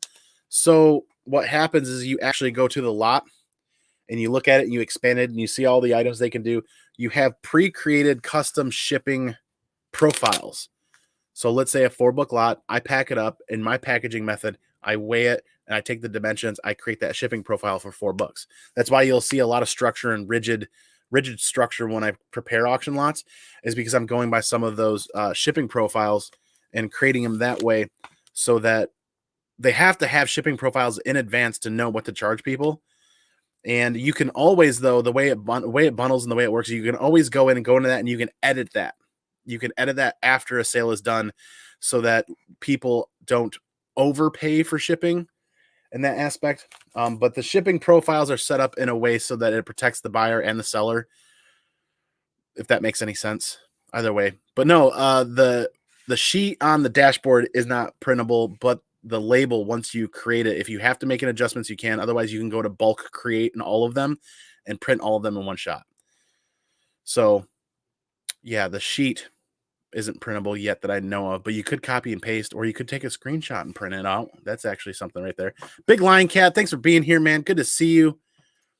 Played the crap out of Dreamcast Spawn. Absolutely. What's up, Solo Wookie? I'm going to keep moving along, get caught up on this chat. There's some more great questions in here that I definitely want to hit up. Everybody's saying hi. Like the idea of selling, but never can quite get there. I had a very difficult time getting to the point of where I could let go of books, not just sell them, but let go of them in general. And I'm finally bursting at the seams with comic books down here that I've got to let go of books. Whether I give some away, I think it's going to be a combined approach, combined attack of giving some books away, giving some books and throwing some books in the whatnot auctions, and then I would still do some IG posts or IG sales. I actually have a book pending with Elite Comics that's going to be going up with them here sometime soon. So I'm still using other avenues, but it took me a long time. It wasn't until the beginning of this year that I'm like, Andy, I gotta make room. I gotta make room because I will never stop buying comics on New Comic Book Day at the rate that these reads are going, because these reads are fantastic and I don't want to miss out on these. So I've got to make room for a lot of other comic books coming in. Yes, Luke. He needs to do a one-on auction, trying to gather a bunch of books to auction off. Wicked nervous. Dude, I was nervous that first one too, but the people are so welcoming and it's tons of fun. I just have a blast. I am desperately looking forward to the next one. I kind of want to run another whatnot auction next Friday. I don't think I have the availability that weekend to do the packing and shipping. So I think I'm looking towards the end of this month, 2 weeks from this past Friday is probably going to be an next one. Because like I said, I want to record and edit like an opening for that I can pop up on there. That's a placeholder for auctions. And then whenever I can get the actual video done of the preview of the books, then I can swap it out and put that up there. But yeah, man, there's nothing to be nervous about. You can go through those trial runs like we were talking about with Adrian APM. Set up your device, whatever you're using, go into your phone, your camera app, and actually go into your video portion of that like you're going to record a video, and you can actually pre-record and pre-stage and pre-set up, and you can trial it. Go ahead. Actually challenge yourself to do that. Challenge yourself to take your phone, set it up where you think it's going to be best, hit the record button on your phone app or your camera app, hit the record button, and actually go through. What's up, guys? This is book A. This is book B. This is first appearance of so-and-so. Go through it. Pre-record yourself and watch it and see what you do and do not like about it after that. That's probably the best advice, actually, you can do before your first one to help you figure out positioning of camera, because it's going to use the mic on your phone too, right? So you don't want to have that blocked. You don't want to be covering it with your hand or anything like that. So that'll be a big help, actually. At least that's what I think. Good points. Might throw on my own whatnot auction. Yeah, whatnot is a ton of fun. Even if you're just hanging out. It's a ton of fun. The buyer base seems to continue growing. I'm seeing a lot of new names this past week and a half that I didn't see before. And I'm seeing a lot of repeat people on there. That is great because the community is building itself. Hey, Andy, like to talk about this topic. Send me the link. Oh, shoot. Sorry I missed you on that. Give me just a hot minute here, and I will throw this in the chat, because absolutely, there it is right in the chat. Let's see if that pops out. Nick, Comic Culture, good to see you. Station, I'm shocked you have bags and boards. Shortage here in Middle Tennessee. So actually, the bags and boards that I have, I bought months and months ago. Occasionally, they show up, and when I don't need them, they always show up when I don't need them. So I'm like, I don't need any, but they're here. So then I grab a couple hundred and throw them. I've been doing that. I've been kind of stockpiling them. So I'm at like, I think I've got 400 or 500 bags and boards set up, right, available. And I think I'm going to go through probably 100 plus of those today. But let me finish running through this chat, and we will welcome a guest here in just a second. If you need to make space, Andy, you can just send me. Oh, yeah. There's lots of Star Wars books I'm sure you'd want me to send you. I'm going to run the worst YouTube auction. Wait, what? I'm going to run the worst YouTube auction. The idea is to put up amazing books that you're going to sell, but then you fall back in love with it. And oh, that's hilarious. That's a good time. I heard there's a bag of board shorted. Yes, absolutely. Oh, man. Big chat jump. Split screen sounds good. So I tried that on my last auction, actually, where I ran the little intro with a timer. If you saw, when I start my whatnot auctions at a minimum, I'll start with a split screen with a timer on there. and it'll open with my YouTube openings that I use on this channel. It's just kind of like the familiarity of the two just makes sense. And that split screen's kind of nice because then people filter in and see that there's 2 minutes left or 3 minutes left before we actually start. Because that gives me the 2, 3, 4, 5 minutes to actually make sure that I have what I need around me and not accidentally go late or mess something up on the timing or anything like that. It helps buffer for me that anxiety and nervousness. If I hit go live and know that I've got 4 minutes to kind of chill before I really start, it removes a lot of tension and anxiety for me. Love trying to educate new people in hobby. Absolutely. That's why I love to add more information and descriptive items or descriptive words to those. I'll try to work on that. I know I added some of those open lots last time, but I'll try to get away from that. Yeah, I saw that, but I do enjoy more of the chat. Like I like seeing the questions I don't think of. Yeah, agreed. Do you get your tickets for? Yes. We are locked and loaded for Motor City Comic Con this fall. We've got a hotel for the entire stay, and we've got Friday, Saturday, Sunday tickets. We actually paid up for the RFID bands, and we paid for the shipping to get those. So we get the MCC tickets this year now for Motor City Comic Con are RFID bands or RIFD, whatever I'm calling them. So, and once we get them shipped, if they should be activated, there's no line. I can just walk in the door when the door opens. There should be no line waiting at all. Absolutely. Little, good to see you. Thanks for being here. I want to sell some books to move into some higher grails. If I sold half my PC, I could get a nice few grails. So yeah, that's kind of the idea that started years ago. But for 5 years, I couldn't bring myself to let go of anything. My mistake. I think it's New York. Oh, New York City. Wait, what I miss, man? Either way, Motor City Comic Con is coming up. We did get our tickets locked in for that. Zuni, thanks for being here. Little fist bump action for you. So that means we've got a guest. Big Lion Cat is in the house. Good to see you, man. What's going on?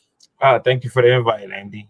Yeah, I want to talk about this because, as you know, I do auctions on YouTube and everything, and I also applied for the Whatnot auction app. I think it's a great idea, but I think they still have a lot of room for improvement, which they're probably going to do. To get the kinks out. To try to get it as smooth as possible, but a lot of, like you said, a lot of reason why a lot of people jump on the Whatnot was because the rumor was that there was going to be no more auctions on YouTube because of not just comics auction. It was about, there's other auctions of sneakers and posters and stuff like that, and people getting, scammed and stuff like that. So they were going to stop YouTube. So a lot of people said, well, they're not going to wait until that happens and they're going to go, to the Whatnot app. And they tried it, and everybody's starting to love it.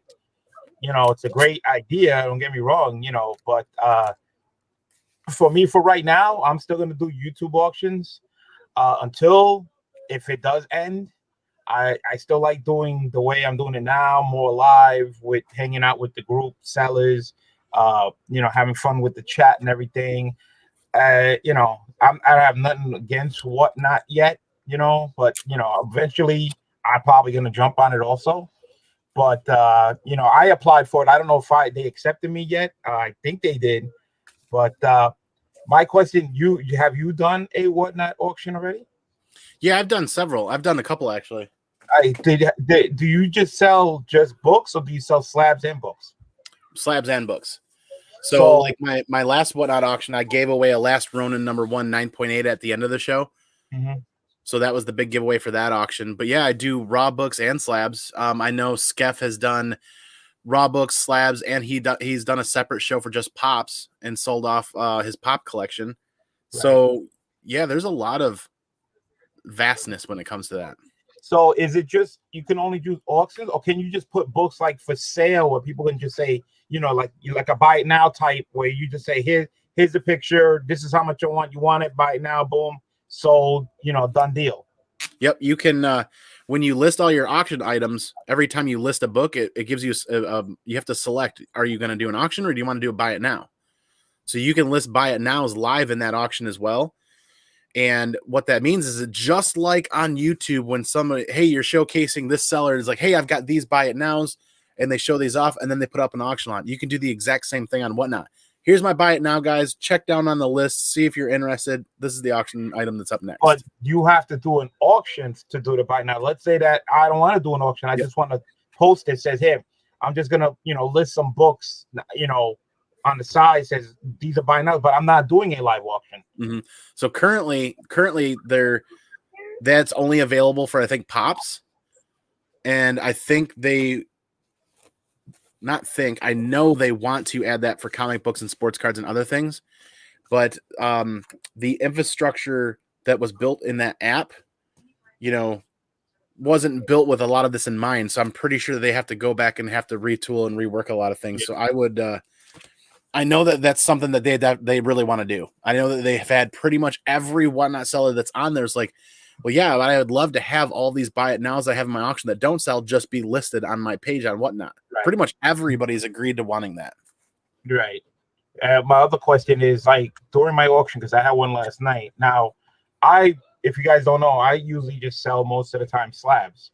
And for me to pass the discount towards the people that are buying from me, I usually tell them, $16. I do priority. And the most I can do is I put 3 slabs in one box. Right. So is that option available for me if I'm doing my Whatnot auction, where I can still save, the discount towards the people who are buying, where I could still put 3 slabs in one box, priority? Yeah, it's all bundled, right? So if one buyer bought 4 slabs from you, would have they to don't buy 4 slabs in one shot. I put 1 slab at a time. It's not a bundle. If you that's the thing. If you do an auction, everything from that auction has to ship. Now you can't create boxes and sit on stuff for a month like what we do in YouTube auction and build boxes for people. Those people accept that in the Whatnot auction is they buy something, they're charged immediately, and it gets shipped after that. Yeah. So, but if they buy multiple items, if they buy multiple items in that auction, then it gets bundled, right? So if they pay $4 or $5 for the first shipping fee for a single comic book, every comic book thereafter that gets bundled, they get charged a fraction of that, like maybe a buck. It's like a small additional. I've won my first Whatnot Spider-Man boost auction. I won 4 books. Each book was individually up for grabs. Yeah. The first one was charged for $4 for shipping, and then the other 3 were $1 extra for shipping. So I paid $7 in shipping for 4 books. Now, if I was doing, books, usually I charge up to $9 priority, and the most you could fit in that $9 is about 9 to 10 books, depending, on how big the books are. Right. So again, my point is, when I do my auctions, a lot of people during my auctions save a lot on shipping, because we try to max out as much we can book wise for shipping costs. So again, I don't know if Whatnot can do that, also. Well, I gotta look deeper into that, but yeah, I mean, things get bundled, but I know as somebody who's done a couple auctions on Whatnot, I wouldn't have the capacity to be able to take books from one Whatnot auction and combine them with other Whatnot auctions and then build boxes over time. It's something I don't have the physical space or capacity to do. So it's very convenient that if somebody buys, 5, 10, 12 books from me, I just bundle them together and throw them in at $10.95 and then send it out. So because they paid $5 for that first book to ship, if they bought 10 more books for another $1 per shipping per item, they spent $15 in shipping. It all gets bundled and put in a $10.95 and goes 2-day priority. So it kind of builds like that. Like you can't use flat rate boxes or flat rate envelopes. It's all got to be either priority boxes or priority envelopes, or you can use blank, like just brown cardboard boxes. Yeah. See, I like shipping my stuff out with the priority boxes and everything. With the tracking number and the whole thing. Like I said, usually a set price and stuff like that. I don't know, but can you do like when you do the live auctions? Is there like multiple people, multiple sellers at the same time, or is it just one person? They're actually working on that, so that I think somebody just did their first one, and they were going to try to do their first one where you get multiple sellers streaming on the same auction. Yeah.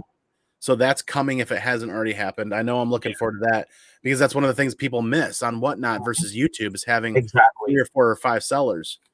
Yeah, because like I said, when you're doing the auction, it's just a bunch of friends, sellers, the guys in the chat. I mean, it's a group thing where, it's like a hangout. Like I said, everybody's having fun. and stuff like that. So, that's what we love, doing also. It's part of it, But I looked into this whatnot. I seen the timer. I see that, you automatically get the money, and it does have its great points in it. But like I said, a little tweaks here and there where I think they have room for improvement, which they're probably working on. It's going to be a great, an app. But again, YouTube, there's no percentage. Even though whatnot's very, very small, YouTube doesn't have any at all. So there's still for now. a little for now, right? Yeah. So, but if that does hit again, what if YouTube does start hitting with fees again, the whatnot starting to look good. But again, once whatnot gets all this business, they might raise their rate at one point down the line. Also, again, They're actually talking about doing. They're actually discussing doing a tiered system that drops rates. Okay. Which actually would be a game changer and actually blow everything else out of the water, in my opinion, because if they do a tiered system and drop rates, I'm sure there are tons of people out there that would like to move $10,000, $20,000 books, but aren't going to do it for 8 to 10 to 20% or 8 to 10, or they won't do it on eBay because of the percentage. They won't do it on Mercari or other places. So the Whatnot group is aware of that, and they're discussing like a tiered system, which would probably bring a lot more books to the Whatnot thing. But yeah, I don't know. I agree with you. There's lots of things that they can work on that I'm sure they're working on, but the stability is there on the app that I really like. The fact that YouTube states in the user agreement that you can't do auctions is enough for me to not put any work into YouTube auctions on my channel because I haven't built up that base. I haven't done that over years. I would much rather put that effort into Whatnot, because then the risk is gone for me. If YouTube ever changes that agreement or says, well, now it's going to cost you this percentage, or all of the content that I created on my channel, I don't want to put that at risk of being lost because of. That's the reason why I'm still going to do on YouTube until it gets to that point. Yeah. Again, it's just a rumor because a lot of, scams that goes on and stuff like that. But again, these scam things also has been on eBay. People get scammed on eBay about, this and everything.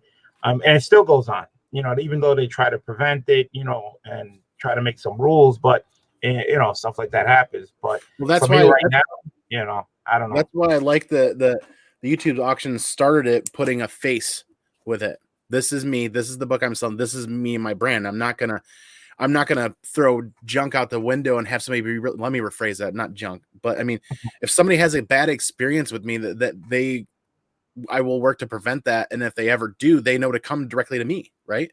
That's the same with the YouTube and the YouTube auctions and the Whatnot app is, they have buyer and seller protection on Whatnot, but that's why everybody on Whatnot that buys from me, I will encourage them to follow me on IG to have direct access to me. Because if somebody buys a $1 book from me and it gets damaged and destroyed and they have a bad experience with that, we can handle things through Whatnot, but they can message me on IG and I'll shoot them $1 immediately on a refund. It's $1. It's not worth having a bad experience. You know what I mean? It's just money. I agree. That's why that's where the YouTube side of things, that's where that bonus is there too, right? It's more so than the Whatnot app is there's no process to try to go through as far as cancellation or refunds or anything like that. You're just able to take care of people. It's a one-on-one experience. Exactly, and with Whatnot, there's a lot more people with different names that you have to get used to. Like, once you find out who's who, YouTube, we most of us already know each other. We know either usernames. It's when somebody else brand new username pops up, we're like, okay, we don't know you, but as long as payment's done right away. But like I said, for right now, for me, that's the route I'm going down on for right now. I'm gonna stay the way I'm doing it on YouTube. But eventually, I already applied for Whatnot, just in case. Again, you never know when things change. Yeah. And see what happens. I might, once they get that buy nows selling, maybe I'll just start throwing some books that way. To see how that goes. Oh, dude, you can even try it out with Pops. If there's a bunch of Pops that you want to let go of, you can get on there and you can do that store already with the Pop side of things. All you got to do is scan the barcode, and it populates it for you. Yeah, because I tried scanning the barcode on one of the comic books and it wouldn't. That's not available for that yet. But can you refund on shipping? I don't know actually. I haven't had anybody have any experiences that would put me into that situation where I have to look into that. But that's why I encourage people to follow me on IG to open a line of communication if there ever is anything wrong. So far, the service they use, Shippo, the service they use with Shippo, the shipping prices I've seen are much lower than if I package things separately and send it via priority on my own. Like if I package up a slab in a 1095 and walk in, I'm more than likely going to be between $11 and $18 depending on where it's going in the country, right? The last 3 slabs that I packaged up and sent out were nowhere near that. Like I have to go in, you can hit that little info button, you can see it's like I see shipping costs for a lot of stuff $7, $8, $9, $10, but I don't see $18 for a slab to ship because they're doing these shipping labels in bulk. In bulk, they're getting much better pricing on shipping. So I think actually people are saving more on shipping by utilizing whatnot because of the volume of shipping labels they're able to do. I don't have details or proof on that. Yeah. But when you go into an auction and you're on Whatnot and you see somebody selling a slab, hit that info button and see what Whatnot's going to charge you for that shipping. Okay. Because I want to say it was a lot cheaper. The last time I looked at it, it was a lot cheaper than what I could personally get going into my own local post office and throwing it in a 1095 or 1092 or whatever it is. But then when it bundles too, that's good if it's one slab, you know, and you're paying less than 16 for priority, because usually that's what we charge. But again, I could put up to 3 slabs for the same amount. Now and then, that's the key. Now, will it do that? That's where, you know, a lot of the buyers save again a lot of money. You know, we need to trial that. Actually, I want to trial that. I want to go to somebody's auction and buy 3 slabs and see if it does the X dollars for the first one, and then does it bundle for $1 or $2 after that? Yeah, because the way I was thinking was when I bought those 4 books from the same seller, charged me $4 for the first one and then $1 for each one, so I was already up to $7 in shipping, and I only had 4 books. Okay, yeah. Now I'm just wondering if I kept buying more books, well, it kept saying $1, you know, and I can remember fit at least 9 to 10 books for $9 priority flat rate. Mm-hmm. Now, if it passed that, then I'm losing out. If it's under that, then you're saving money. See, it's still, you know, there's still, you know, kinks that, you know, everybody has to try out, see how everything works, you know. Like I know if I package up a single book, if somebody buys a single book for $5 and that uses my one raw book shipping profile, if it's under 16 ounces, it goes. Is it under 16? Or the last 5 or 6 that I sent that were at the 14 ounce mark on weight all went first class. So they didn't go priority. They went first class. So weight plays a role in that too. If you're under that threshold, it automatically goes first class, which is why I pack books in the mailers that I like to use, because it doesn't matter. Those things are bulletproof. If it goes first class, it goes, that's fine by me. Yeah. At least. Especially if it's just a single book. Yeah, you still gotta figure that out, because like I said, when you're doing the YouTube, you're in charge of the shipping, how you pack it, how you already know. Like I said, I have my flat rate prices and everything. I know how much I could pack in. It's a whole lot easier. And again, I try to get the most I can from my, you know, buyers. You know, how much can I get in there for that price? Because it happens all the time. You know, they buy 3 books here, 4 books there. Is it the same amount of money? Yes. You know, once you get to that threshold where it's about 9, 10 books, now you go from, you know, the $9 to the $16. Now you're in the flat rate box.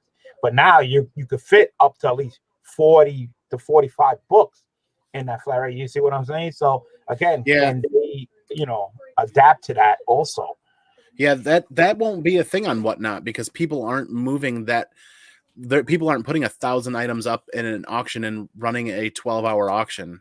So people aren't hitting levels of 45 books or shipping that sort of a volume on there yet. They could get to that at some point, and who knows how that'll grow and develop. But pretty much the largest packages that I've sent out were, if I'm selling books in 4 book lots, I think 12 books was the last one. And Rye Smelts from the YouTube community bought like a big stack of books. I was able to fit them all into the mailers that I did. I painters taped the mailers together. Then I bubble wrapped that and packed it in a 1095 and shipped it right out. And it was super convenient.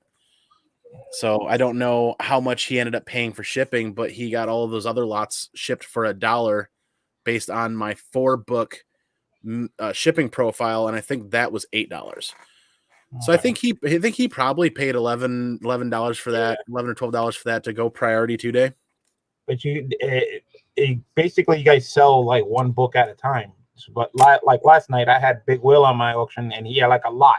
He had like a Superman lot, like it was like 10 books. All right, and he started the whole lot at $1. Okay, like 10 books, and then he already had, this is how much you're gonna pay for shipping. You know what I'm saying? So again, do they even do lots? And then the same person won another lot from him. So it's like, all right, do I have to pay more shipping? He asked. He says, well, he looked at the amount of books he won in the first lot and how many books he had in the second lot. And he goes, no, it's still paying the same amount of money, you know, and you still have room. So again, another option where, you know, groups of books save on shipping, you know, you combine and so on. But, you know, later on, again, the person bought more books. Can you adjust? That would go ahead. It's like we're in charge of the shipping, you know, because again, we know what we're doing and try to get the most out of it. But in this case, it's basically out of your hands because it's automatically done. Well, not entirely. Know? It's up to the ownership of the Whatnot seller to create those shipping profiles. If they want a 40-book shipping profile, then they need to throw 40 books together in a parcel or device that can hold it via USB. You can use any brown box. It just can't be a flat rate box. It can't be a flat rate envelope. So you can take a 40-inch by 40-inch brown box and fit as many comic books in there. And let's say it's 80. You just have to weigh it, have the correct dimensions, the correct weight, and then create that shipping profile. So if you want a shipping profile for 40 books, you can create that as long as your measurements and your weights are accurate. It should be a win for your customer, but they would have to, right now as it sits, that's where Whatnot lags a little bit compared to YouTube, is they'd have to buy, to reach that shipping profile, they'd have to buy 40 books, or you would have to sell a 40-book lot in one auction. You know, like, here's one lot, 40 books, go. That would how that would work, is my understanding. So there's a lot less freedom for figuring that out. But if like me, I plan ahead and do 4-book lots, 2-book lots, 3-book lots, 1-book lot. And then when things bundle together, I just make sure that I bundle all those within a box that'll fit it. Yeah, because that's what happened with my 4 books that I won. It came in one package, you know. So, but again, you know, the seller sold 10 books, then he sold another 10 books, but again, saved on shipping. But on Whatnot, it would be a 10-book lot, another 10-book lot. And of course, shipping cost will be on each one, but I don't know if it's still going to come out the same. You know, I don't know. Like I said, I haven't done one yet. But again, the longer I take before I even do one, the more improvements they're going to be doing during this time. So, you know, like I said, I like the idea. You know, it seems pretty easy. So it was an app with an infrastructure that was created for Funko Pops and Pokemon cards to begin with, and it's blossomed and it's grown beyond what they ever intended it to be at the beginning. So there's definitely going to be growth and development and changes over time. So it'll be interesting to see how they tackle some of the things that you bring up, and if they're going to tackle those things. You know what I mean? I think they will, because, you know, like I said, you know, if we're going to be, a lot of guys are doing auctions on there, and if they have, you know, everybody's going to have to say, hey, can you improve on this? Everybody's going to have an idea. Can you improve on that? To run it smoother. You know, it will happen. You know, like right now, I'm hopefully they're currently working on easy insurance options for packages. Because right now, if I sell a $4,000 slab and want to insure that, once it sells and it completes, I have to contact Whatnot support and have them recreate or create a different set of labels that have insurance attached to them. Which isn't too difficult. It's just adds a little bit more time to the process. But wherein lies the difficulty is once that's shipped and gone and done, because it's a different shipping label, I don't have it's on my dashboard. It just shows waiting to be shipped for the original shipping label. So it doesn't automatically update on the seller dashboard that the new insurance labels that have shipped, it doesn't show the progress. I have to manually type that in on the USP website to follow it and find out what's going on. So that was something that I found to be a challenge that I've shared feedback on. So have other people, actually, as far as insurance goes. Yeah, a lot of people in the chat,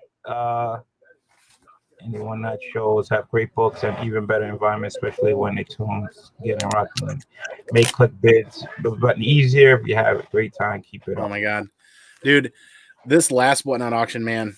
So I had a Turtles book, and I had this plan, and I'm like, I don't care if this book goes for $1 or $20. I'm doing this because this is gonna be fun. And it was Teenage Mutant Ninja Turtles Adventures Volume 2 #1 newsstand which Okay. is a book that people have started to go after, considering the volume 1 adventures is people are priced out of that to a degree. A lot of degrees, I guess. That's an expensive book that wasn't before. This one's still affordable. I'm going to put this book up, and you know what I did?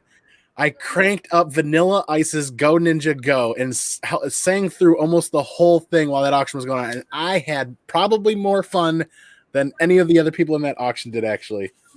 Nice. I don't even remember what that book closed for, but it was a blast. And I think I'm going to do that for at least once an auction for a Turtles book, because it was a ton of fun to match the theme of the music with the book that was going up. That was a ton of fun. Yeah, I see. I was reading that. Auction. Coin auctions. Wow. A lot of things. Like I said, I think it's a great app. I applied, but again, I'm not quite sure. I'm not ready to jump on that yet. But at least I'll have it all, kind of set up, and then if I jump on it eventually, I'll see how that goes. But I still like doing the hangout. Did one last night. It was fun. We cracked, we made jokes, we laughed. It was fun. Oh yeah, Kickstart My Heart. We did that one for, I think, Zach, remind me, was that the last slab of the night we auctioned off at $1, and we started it with Kickstart My Heart, and that was, I think, the ASM 361 second print 9.8. I started that at $1, and we played that, and that was like, I had so much adrenaline going. I was like, oh my god, this is too much fun. Here's a question. Let's say that during the course of the day you're doing an auction later on today. Do I get a notification that you went live? You'll get a notification when I go live if you're following me. Yeah, if you got on there and you followed me, it shows a separate lineup of shows of people that you follow when they're scheduled for. And then when that show starts and goes live, you could get a push notification if you chose to turn those on that I'm starting to go live. So you got to push. Yeah, like on Apple iPhones, they call them push notifications that goes to your home screen when your phone's locked. I got a Samsung phone. Okay, so it should be something similar on a Samsung phone when your phone's locked or anything like that. It's much like getting a text message. Your phone would go off. It would either vibrate or would make a sound depending on what your settings are. So you would get, and I think the notification system is much better on Whatnot than it is on YouTube. There are so many people I'm subscribed to on YouTube that I never get push notifications for. And even though I have them selected, like your channel, I have to manually go in and find your content and add them to a watch list because I never get push notifications from your channel, even though I have them selected, which is crazy. I get that too. A lot of people that I have the notification bell, and I don't get any indication that they're going live, unless I go like to my homepage, and sometimes it'll pop up there, and I'm like, oh look, he's live, like. I don't know. But I'm looking at my Whatnot now, and I see live hosts you're following, and they're live, and I guess they're doing live shows right now. So I got two. So the people that you follow that have live shows going on would fall into that category, and the ones that are scheduled would show up just behind them, right? Like as you can slide. I unless I go into my Whatnot app to see that they're going live, I did not know they're going live. You didn't get a notification that they started. No. That's weird. I get notifications from them all the time for that. No, I get none. Huh. I wonder if that's... I don't know if there's...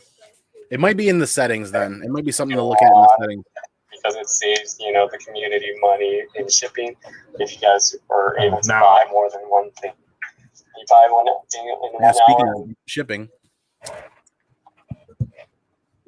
But yeah, it might be in the settings then. I don't know. I would have to check again. I have to look. I also have to do some packing today for my auction tomorrow. Last night I got a lot of boxes to pack up, get ready for tomorrow to ship out. Oh yeah. Yep, I know that very well. I've got one box left that I'm gonna send out, and that's he goes by Dead Wisp on Whatnot, but it's Paul Dunn here on YouTube. Won that 9.8 Last Ronin #1 that I gave away. So that's a lot of fun too. Like when you auction stuff on the YouTube auction, the exact same way as on the Whatnot, you can put somebody's name in a wheel and at the end randomize that wheel and spin it and give away stuff. Really? I can do the screen sharing on that, so the wheel shows up at the very bottom. That's been a ton of fun. Okay.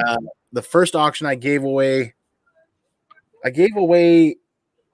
Oh, Something is Killing the Children store variant, a John Gallagher store variant. I gave that one away. Then I did a Last Ronin 9.8 slab on the last auction. This next auction, I want to try to find stuff that I can do like a first place, second place, and third place. Okay. So like during the live auction, if somebody goes in and does a buy it now on one of my slabs, they can get 4 entries on the wheel. If they win any of the auctions, they can get 1 or 2, whatever I pick. So that works out really well and seemed very familiar to what we've all been doing on the YouTube auction side of things for the giveaway stuff. People have been doing really cool things. Blue Green Artifacts Tony does a giveaway in a style of every auction that you win, you get to pick a number on his board. You pick that number, he has an envelope. In that envelope is a color-coded sticker. I think like reds are commons, yellows are something like that, but all the way up to like rare and legendary. So people have a shot at a $40 or $50 extra book, like raw book. And then if you don't get that, you at least get an extra common for winning a book. And that I think is really cool because that adds a little bit of surprise element to it as well. And every, I think, 5 auctions, he goes through the envelopes. That was really cool to see somebody hit a legendary pick. The last auction he did, it ended up being like a $60 or $70 book. It's the imagination, man. Anything you can think of. YouTube, I don't think it's going to hurt that much because you're just talking about one topic that we do on YouTube, topic auctions. So basically, if the auctions just move from one to the app, but we still going to be doing the unboxings. We're still going to do, the CGC unboxings, the pressing, the pop, whatever the case may be. So we're still going to be doing other live shows on there.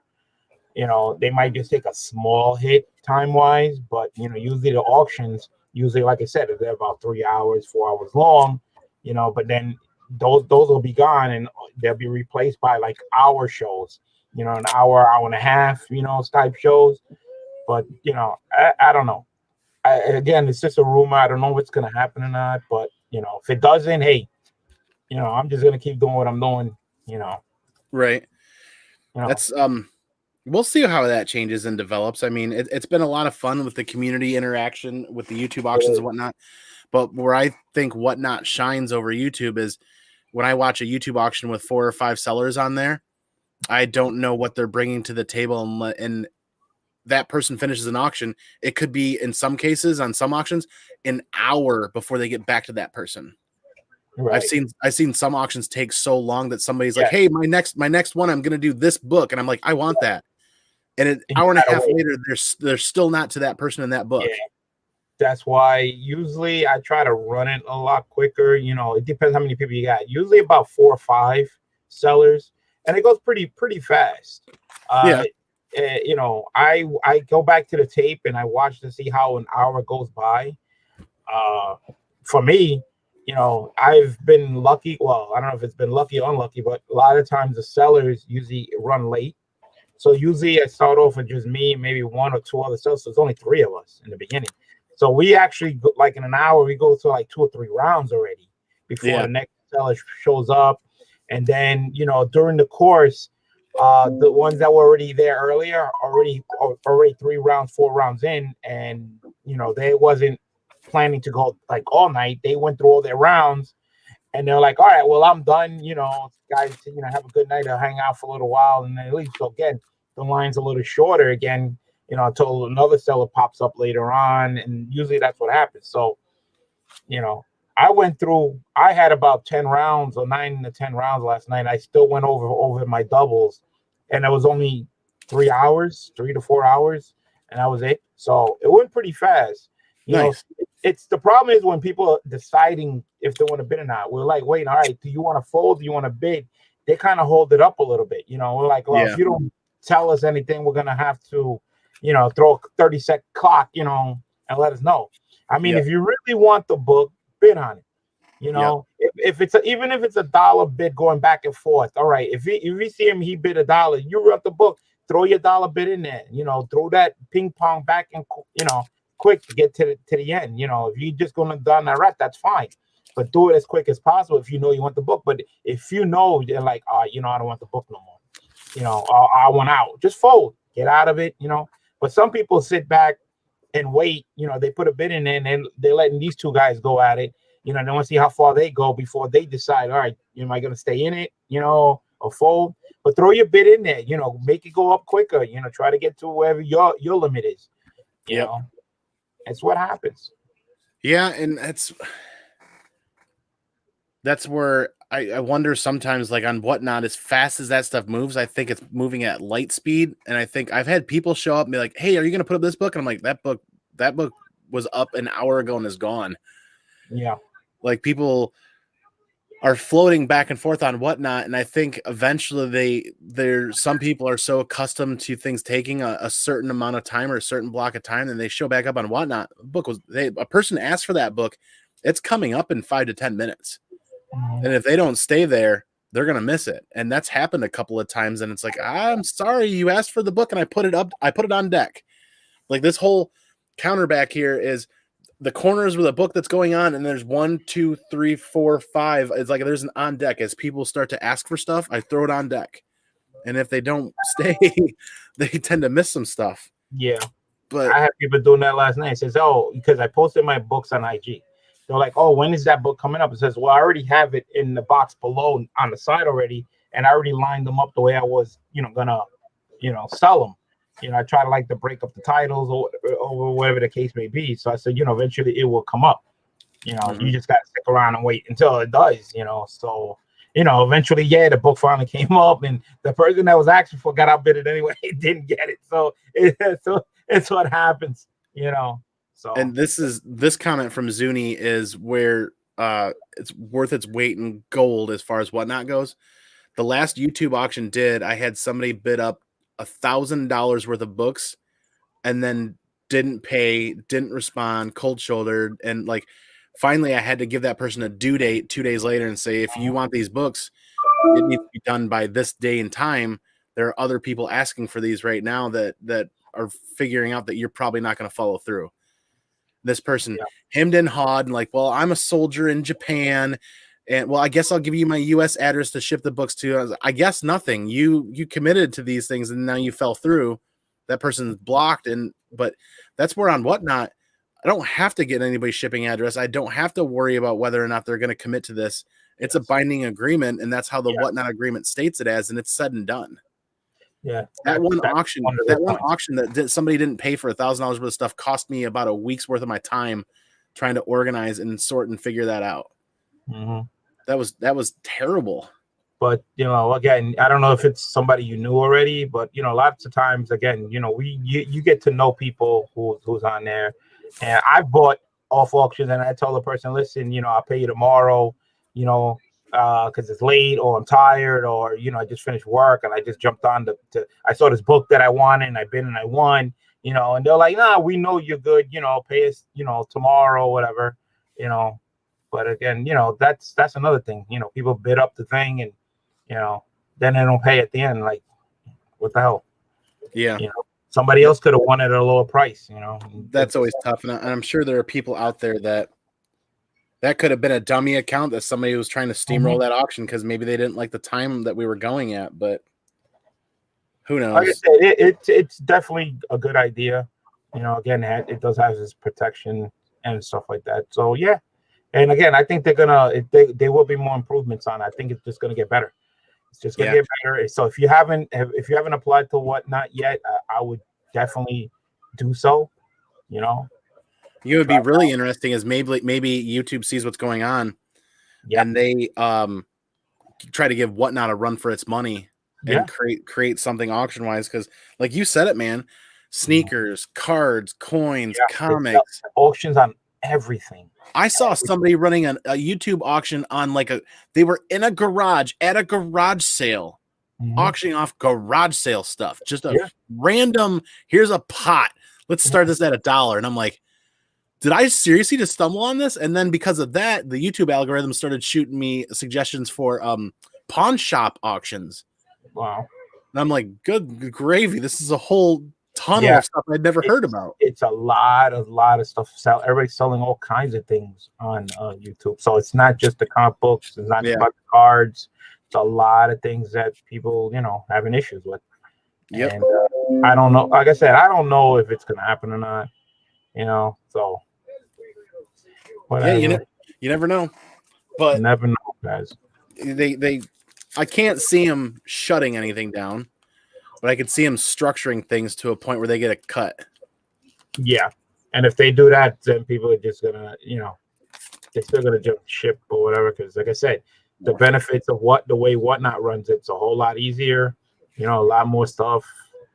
Less YouTube. Gets into the same game and fight back and come up with their own type YouTube app. But again, also Whatnot still got to try to do the house computer because everything's through a phone. Yep. That's another thing. They have to improve on that. That's, I know, a key issue that a lot of Whatnot people said. They're just tired of doing through a phone. They people have cameras. They could do a nice little setup. They want to do it that way. Yep. I mean, I'm with you on that there, and I shared that feedback too. That I want to be able to buy and sell on Whatnot via the PC platform as well. The reality of it is everybody a generation below us, or everybody 2 generations below us, they're not a PC crowd. The home PC is continuing to slowly dwindle. And it is mobile devices, mobile devices, mobile devices. You look at, I mean, it is nothing but mobile devices for people in their teens, their 20s, the college kids. College kids don't even own desktop computers anymore. It's all laptops and mobile devices. Yes, laptops, definitely. See them all the time. You see them in Starbucks sitting at a window drinking their little coffee or whatever, and you got the laptops up. I mean, everything. But you can certainly provide a higher production value from a desktop setup like this.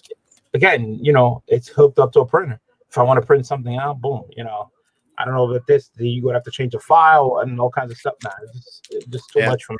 That's what I like about the Whatnot seller dashboard, at least, is I access that on my PC and I print everything off on my PC. I do all the backside of the auction stuff from the PC, but the actual live auction is run from my phone. Yeah.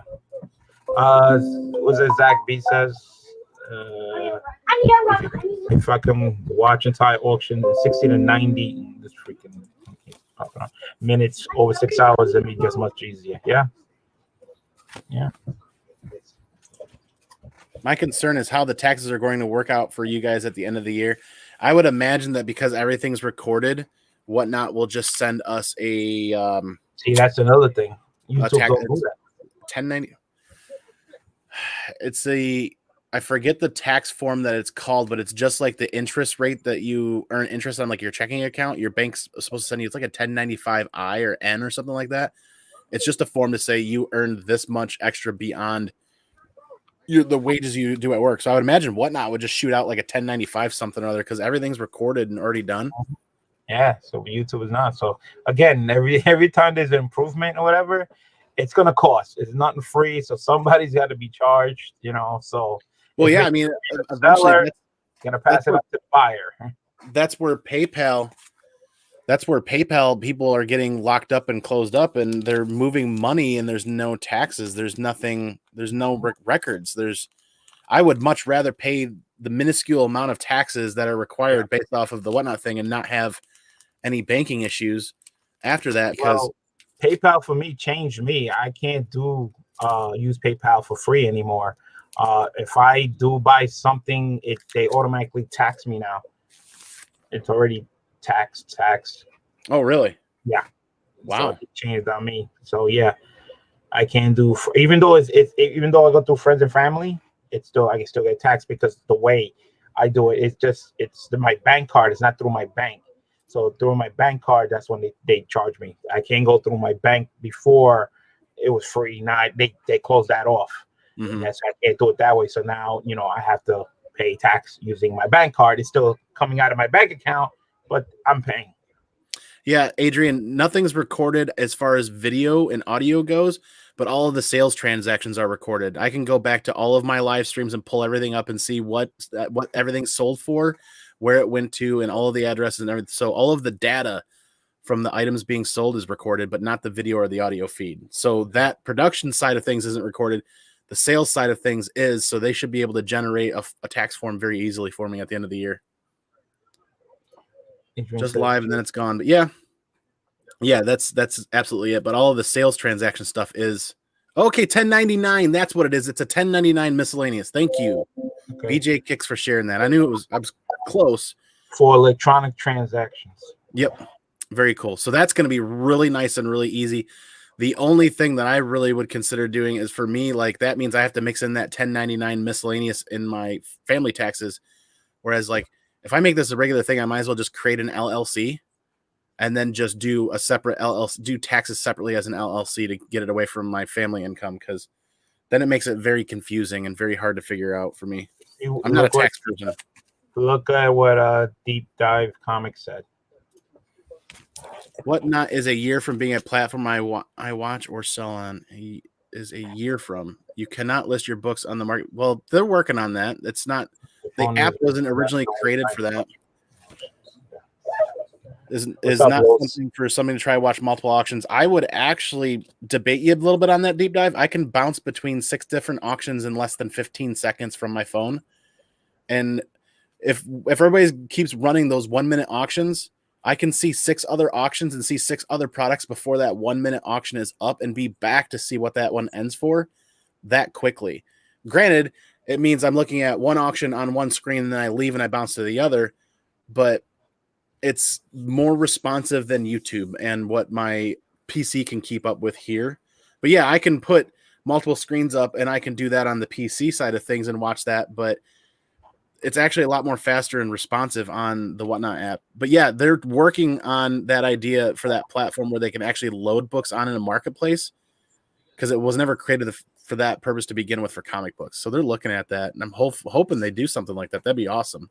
Like I said, it's a lot of room for improvements where they're going to be working on, especially a lot of the YouTube guys that are jumping on there. They're going to give a lot of advice, a lot of information to Whatnot, to what they can improve on. And of course, give it time. Like I said, they just opened, they're brand new, so it's a lot of room for improvements, and they will improve. It's going to run a lot smoother, because YouTube auctions were the same way. Somebody started doing an auction, and then somebody came up with ideas. Well, look, try this to make it run smoother. You know what I'm saying? Until they got to a certain point, how to run a YouTube auction. Say this, do that, priority shipping. It was a working progress till we got to a point where, all right, this is how I'm going to run it. And they improved on it, and they got to that point and says, all right, I think I got all the kinks out. This is my auction, and the platform and how everything's going to go. So I think this is going to be the same thing. They started it, and people are going to say, all right, we did an auction. Can you improve on this? Can you improve on that? Try this, try that, until you get to that nice formula that'll work. So I think that's what's going to happen. Give it some time.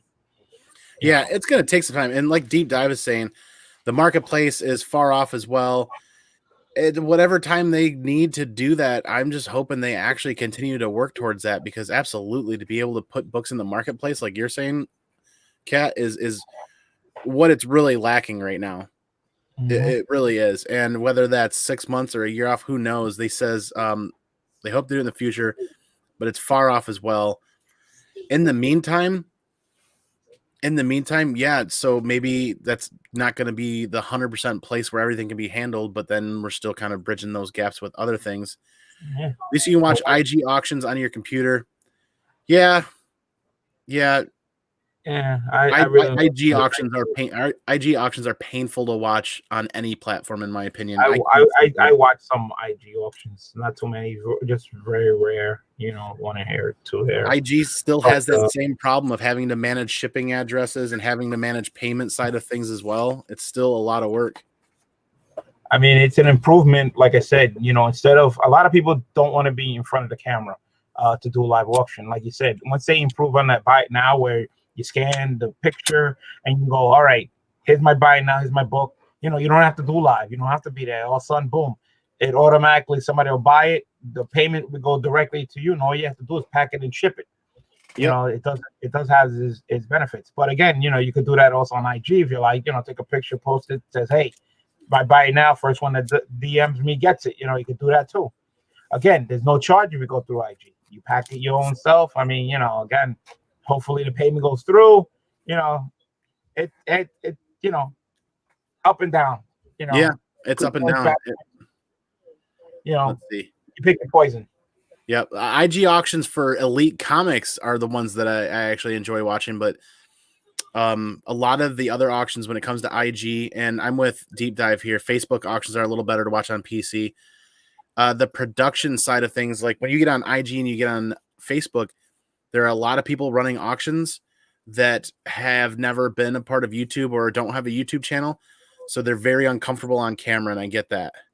So that's where some of those auctions, you just kind of set them aside, you just watch them, and you wait for that book that you're looking for. But it depends entirely on the people. What's that? I don't like, I don't do Facebook. So imagine, all those auctions on Facebook. I don't have no idea what, what's going on because I just don't do Facebook. Again, everybody's different. A lot of people don't do IG. A lot of people don't do YouTube. A lot of people don't do whatnot. I mean, there's books flying almost everywhere, and there's websites, comic book stores. There's books everywhere. Cons. People miss out here and there. It'll be now that you bring that up, it'll be interesting to see what happens on digital platforms with books when cons are back and being a regular thing too, because we saw the spike with books moving on digital platforms because there were no conventions. Right. Well, if there are going to be regular conventions, are we still going to see the same level of activity on whatnot and YouTube and IG and Facebook? Well, as an old timer, I'm dying for cons to come back. I am ready to roll. Again, it's that feeling, that hunt, that you're in there, you're diving in boxes, you're looking at stuff, you're meeting people, you're actually out of the house. I mean, it's an adventure. You get energetic. It's different than you're watching Disney. You're like, okay. This is a good question from Little here. What do you got? The terms of service. Do you know if the terms of service allow you to sell books for someone else? Idea of consignment selling. I don't think there's anything even leading or even outlining or describing or being descriptive nature for that. So that would be entirely up to the person selling the book and the person on whatnot, a person-to-person agreement. So it would have to be somebody that I really trust if I was that. Two very trustworthy individuals. I mean, like, it's a tough, messy situation. Like, partnership is the only ship that doesn't really set sail. So it's like, you got to be really trustworthy and know that person, because that's a slippery slope. If you put a book on whatnot or YouTube or anywhere else for auction, and the owner of that book doesn't follow through, that's why Elite has things locked in the way they do. Elite has a very, very structured environment that takes care of that, and that structure isn't there on other platforms, but because that's not something you'd really run into, I think, too often. I do my auctions. I sell my books. I ship my books. I take care of my books. All right. When a seller sells his books, any problems, issues, you go straight to that person. It's his books, and he's the one that sold it to you. So I would go down that route. I'll just take care of your own stuff. You know what I'm saying? Yeah. If somebody came to me and wanted to sell books on the whatnot platform through my account, the first thing that I would do is like, well, how much do you want for it? I'll just buy it from you outright, because that's a very gray area. It's like, I only want to sell books that I have ownership of, not somebody else. You don't want to have problems with, people that and something comes up and, well, it was this, it was that, and you don't want to go down that route. You don't really want to have issues. I would just stay away from that. That's my opinion. Yep. Yeah. Just do you. Yeah, absolutely. They do need to expand. And I don't know what kind of funding they got, but it wasn't slouch funding by any means. It was I heard, where did they go? I don't know. Was it something public, like on Shark Tank, or was it, somebody help me out with this, because they did this over a year ago. Personally, wouldn't want to be on camera.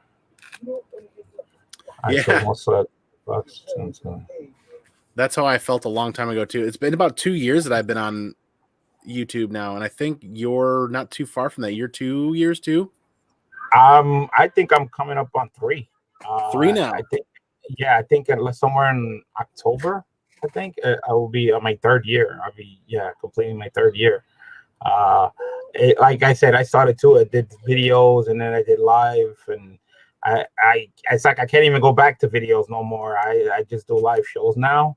I think it's just, I don't know, just get normal now. To talk, to hang out, to chit chat. I prefer the ease and convenience of going live, but there's definitely a lot of recording and editing stuff that I enjoy and I want to kind of stretch my wings or spread my wings and learn how to do better. See, I can't do none of that. So better off to just go live and just wing it. Just do my show. Like there's I've actually gotten a lot of comments from people in the YouTube community when I've recorded something that they say I should do zooming and I should do some of this other stuff. And I'm like, I agree 100%. Unfortunately, until I upgrade computers and get better software for that, I'm kind of limited in what I'm doing editing wise. Yeah, I can't do none of that stuff because I get frustrated and people try to help me with it and like do this, do that. And then when I do it, they're like, oh, why isn't it working? I don't know. That's just my luck. No matter, even if I get somebody who knows what they're doing, I do exactly what they're telling me. My computer ain't working with me. And they don't even know why it's not doing it. And that's why I get so frustrated and I don't want to bother. So Shortbox is another one that I've got downloaded that I look at occasionally that I don't hear a lot of people talking about. It's super convenient too. Yeah. Months a year of eBay. Yeah, I've heard. I like Whatnot for the timer system alone. Yes, very improvement. Yes, that definitely that timer does work. Yeah, it's. I'm having fun with it. We'll see where it goes. It has its benefits, like I said, and it has its ups and downs. But again, there's going to be improvements. But I'm still, doing it the old-fashioned way. Just be live and have a group of friends, and just chit-chat and hang out and crack jokes, for now until something happens. And then, again, I'll just go to Whatnot. I already applied, Whatnot app. I agree with Gotham that eBay is easy with uploading pictures and a description and having stuff. Yeah, I've done that. Mm-hmm. That ease is definitely there. But especially with a slab, oh my God, you put the certification number in there and everything. Oh my God, it's so easy. Yeah. And I think that's where Whatnot and like Facebook live auctions, YouTube live auctions, and other places are gonna win out over eBay in time because there's no personal connection there. I mean, unless you've got a deep connection with a shop that you're very comfortable with and you know them that well on eBay and you can contact them outside of eBay, there's no real personal connection. You're just flat out buying books. And some people want that and others don't, but it's an antiquated system. Let's be honest. eBay is antiquated and needs to really kind of find its next evolution of what it can and will be. Because it is incredibly antiquated, actually. The eBay page, the front page, still looks like it's right out of the 90s. Guns? Are they shit? No guns. It's convenient to load and sell stuff on if you're willing to pay that fee, and the customer base is just there. It's just massive. Yeah, remember back in the days, eBay wasn't even charging tax. So whatever you bought it, that was it. That wasn't too long ago. Yeah, that wasn't too long ago. And people were buying left and right, no matter where you were. And then tax came along. You're like, oh, yep. Eventually, everything catches up, man. So eventually, with this Whatnot, eventually down the line, just like any other business, something's gonna happen. They're gonna need money for improvement or whatever the case may be. They're gonna tell you, Then you're gonna find something else, and just something new pops up. All right, let's go to here. Let's try that. Yep, I'm with BJ here. I made the effort to start anyways and make it work, and you could definitely see that in the video quality on my channel. Now that I have an upgraded phone, I can do 4K 60 recording, but to edit that on my phone is very difficult. So I have to upload it to my PC and edit it there. So it's still not going to be 4K once I get done, but it's still going to be better than what my live streams look like currently. So I'm progressing. I'm trying to get there. And now that parts availability for PCs is starting to get better, I might be able to find the CPU and the other stuff that I've been pining to get for this next build, because I want to do a really massive AMD build. I can't do a Threadripper build. I can't afford a Threadripper CPU, but I do want to do like a 5900 or 5950 or something. Is it 59? The numbers escape me at the moment, but the latest AMD CPU and the latest technology there, because they're already coming out with newer stuff here later this year. I digress, but I used to watch all the unboxings, mystery boxes there were now on so many channels. Dude, yeah, there is so much content out there that I am no longer able to keep up with regular weekly watching and commenting. And one thing I think YouTube needs to do to progress is that if I'm subscribed to Big Lion's Cat channel, every time Big Lion Cat drops a live video or an edited video or any content, it needs to automatically hit my watch next list or my watch later list or something like that. Yeah. My list. Content that from my the people that I subscribe to needs to automatically be uploaded to my watch later list. Because like I said, their notification system isn't great. The community is massive. The amount of content is massive. So the people that I've subscribed to and I click notify me on those, God, if they're terrible at the notifications, how terrible would it be for those videos to get loaded to that too? I'm thinking that when your sub count takes a dip, and I think that's where the notification, you lose your notifications. That's where I think that disappears too. I don't know why that happens. Yeah. So sometimes people could still be subbed, but they're not getting the notification bell might be still the same way, but they're not getting your notification, maybe because that's when the sub, whatever they do, an upgrade, or I don't know what it is, but it happens all the time. Yeah. People subs and they're like, what the hell? I don't know what the problem is. But BJ Kicks, I subscribed to him when he first started his channel. I've had to go back at least 3 times and resubscribe to him for some reason. And I don't understand why this is the subscribe button, like it doesn't stick on some channels for some reason for me. Yeah. Nerds Being Geeks was another one that I've subscribed to. And I go back occasionally and find that I'm not subscribed to him anymore somehow. That doesn't make any sense. Mm-hmm. I don't know why that's like that. I don't know. Good to see you, man. Must be a glitch or something. I don't know what's going on. Wow, 23% after everything's said and done. Deep Dive, you're a professional. Let me rephrase that. You're like a shop though, right? So my fees on eBay around 23% selling fees. Wow, that's a lot. I don't mean to say that anybody selling comic books is unprofessional by any means, but what I mean to say is I think Deep Dive has like an actual business, shop business. Correct me if I'm wrong, but sure, any app that's equivalent to eBay will be the same with fees and taxes. I think Shortboxed is actually up there almost just under eBay or close to it. Shortboxed is one that's very convenient, but I don't know how they're going to evolve and survive over time. The Shortbox is kind of just like a mobile version of eBay. Yeah. Kind of. I think especially those people that got like 2,000, 5,000 subs and everything, guarantee you they're not getting notifications from a lot of their channels. I mean, we're not even that close to what they are, and trust me, I miss a lot of channels. Like I said, I go to my homepage, they're live. I'm like, but I'm sub to this person. Why is this live and I'm not? I don't know what. Why didn't I get a notification? It just happens. Right. They got to improve on that. I don't know if it's a glitch or what it is, but something's not right there. And something's up with the YouTube algorithm lately where every time I go to the YouTube homepage, I'm going to do this now really quick and take a quick look. There is just not much at all that even interests me. Like, it's supposed to preload that homepage with a bunch of stuff that I want to watch based on my clicks, based on the algorithm is supposed to hook me up with stuff that I want to watch. I see all kinds of crap that I don't care about anymore. This one's actually not too bad today with JP's stuff up here and some other computer stuff, but there is just a ton of content that the algorithm is pushing to me that I just am not interested in. And I don't know if anybody else has felt or seen the same thing from YouTube lately, but it's like they're pushing like bigger channels with shorter videos. Like there's some guy, Ricky Berwick, that I've seen once in a blue moon on YouTube. He's got like several million followers. I'm not interested in his content, but it still pushes it to me. Yeah. I don't get it. Do you go live? Do you ever get like a notification? Like if you're doing a live show, like maybe like 15 or 20 minutes later, you'll get a notification that you went live on your show that you're actually doing?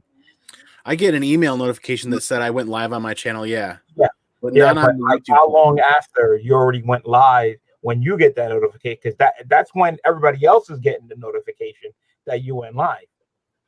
Yeah, I've got one right there. So that's the most hilarious part, because you're doing a live show, about half hour later, a notification come up. Oh, your show is going live. And like, I know I'm going live, but it took that long for that notification to go out to everybody that Yep. I've been on already a half hour, and that's why a lot Yeah. of people join in like you join in late. Oh, you just joined in. I'm just done. But they just got the notification now that you just went live. I mean, It's funny that you mentioned that because I'm looking at this right now. My notification dropped exactly 2 hours ago, 24 minutes into this stream. That makes sense because the first 20 minutes I was streaming, I was rambling at myself and bagging books, and there was a handful of people that came and hung out. But it wasn't until about that 25 to 30 minute mark that everybody started showing up. I'm like, oh, well, that's odd. So something's up, but yeah, I don't know what that is. But that happens to me also. Like you said, 20, 25 minutes you're into the show, you get a notification. You're live. Like, no kidding. Like you let me know now. I've been alive for over 20. So that, I don't know if that's a delay or again that they got to improve on that. That's why a lot of times I'm jumping on shows. Oh, I just finished, because a lot of people don't go. They're doing like a 15-minute show and it's over. The time I get there, it's live. I go there, it's over. I'm like, I just missed the whole live show. Okay, deep dive personal seller. Good to know, man. I will look for you on IG and other places then to see what you're slinging lately. Short box is 10%. Okay. YouTube is the best way to sell, I'd say. That's where a ton of people have fun. No fees, Short box only does slabs. Oh, yeah. I've looked through there, but I didn't realize it was only slabs. Yeah, slabs. My slabs supposedly only has 1% seller fees. So there's another app or location that I hadn't heard of before. Is My Slabs? I'll have to look that up. Heard about them. Man, I don't get notifications for YouTube on Chrome, but I don't. Oh, maybe Chrome is the problem. I got Chrome. Interesting. I like recommended on my TV as it has comics. Like, okay, nice. Clear out your search history. Turn on for auto clear. Yeah, that's actually a really good idea. Clearing that search history is probably going to help out big time. That's a good point. Very good point. Brian, still in the house? What's up, man? Good to see you. Hopefully your son stayed awake this morning. I saw that on IG and laughed. YouTube doesn't care about small creators. Only big ones are. Yeah, I agree with that. It's sad, but I agree with that. It's a business. They got to go where the money is to keep them so going. Yep. It's all about click-through rate and advertisements and all the other stuff. That's what happened with me today. Got notified you were 25 minutes in already. Oh, interesting. See?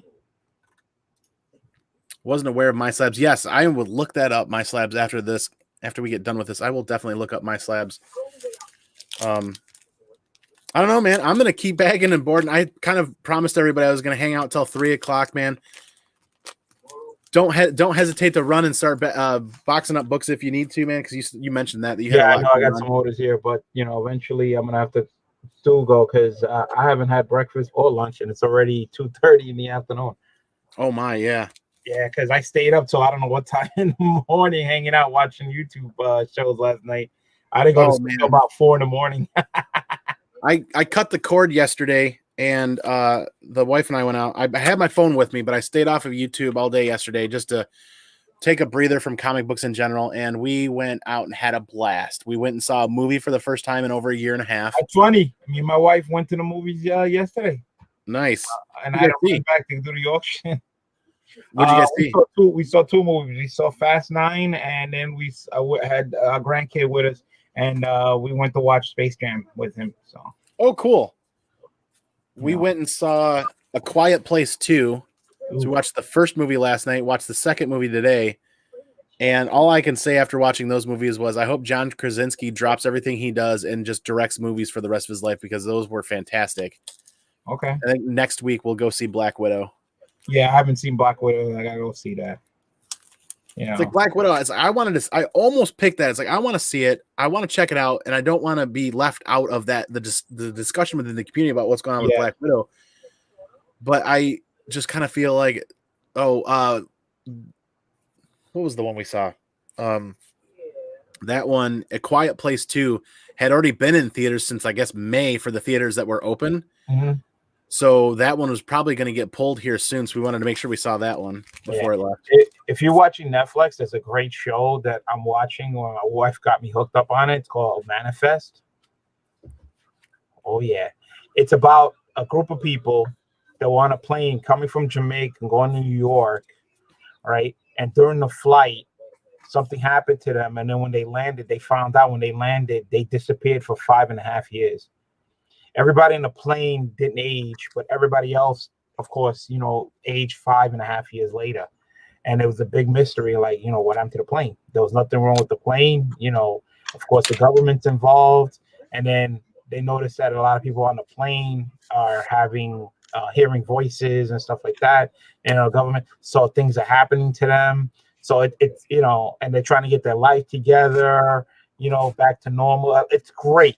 It's like nonstop action, one thing after another, and it's set on a group of this brother and sister, and the sister's a cop.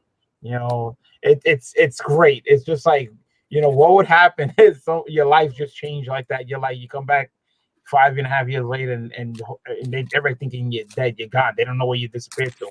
But for you on the plane, it was just seconds. You just went through a storm and just didn't know nothing, just landing, and then hey, it's just wild. If you haven't watched that, I highly recommend it.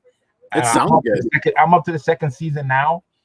But it's very interesting how, government plays into that, make people disappear, It sounds really good. It is.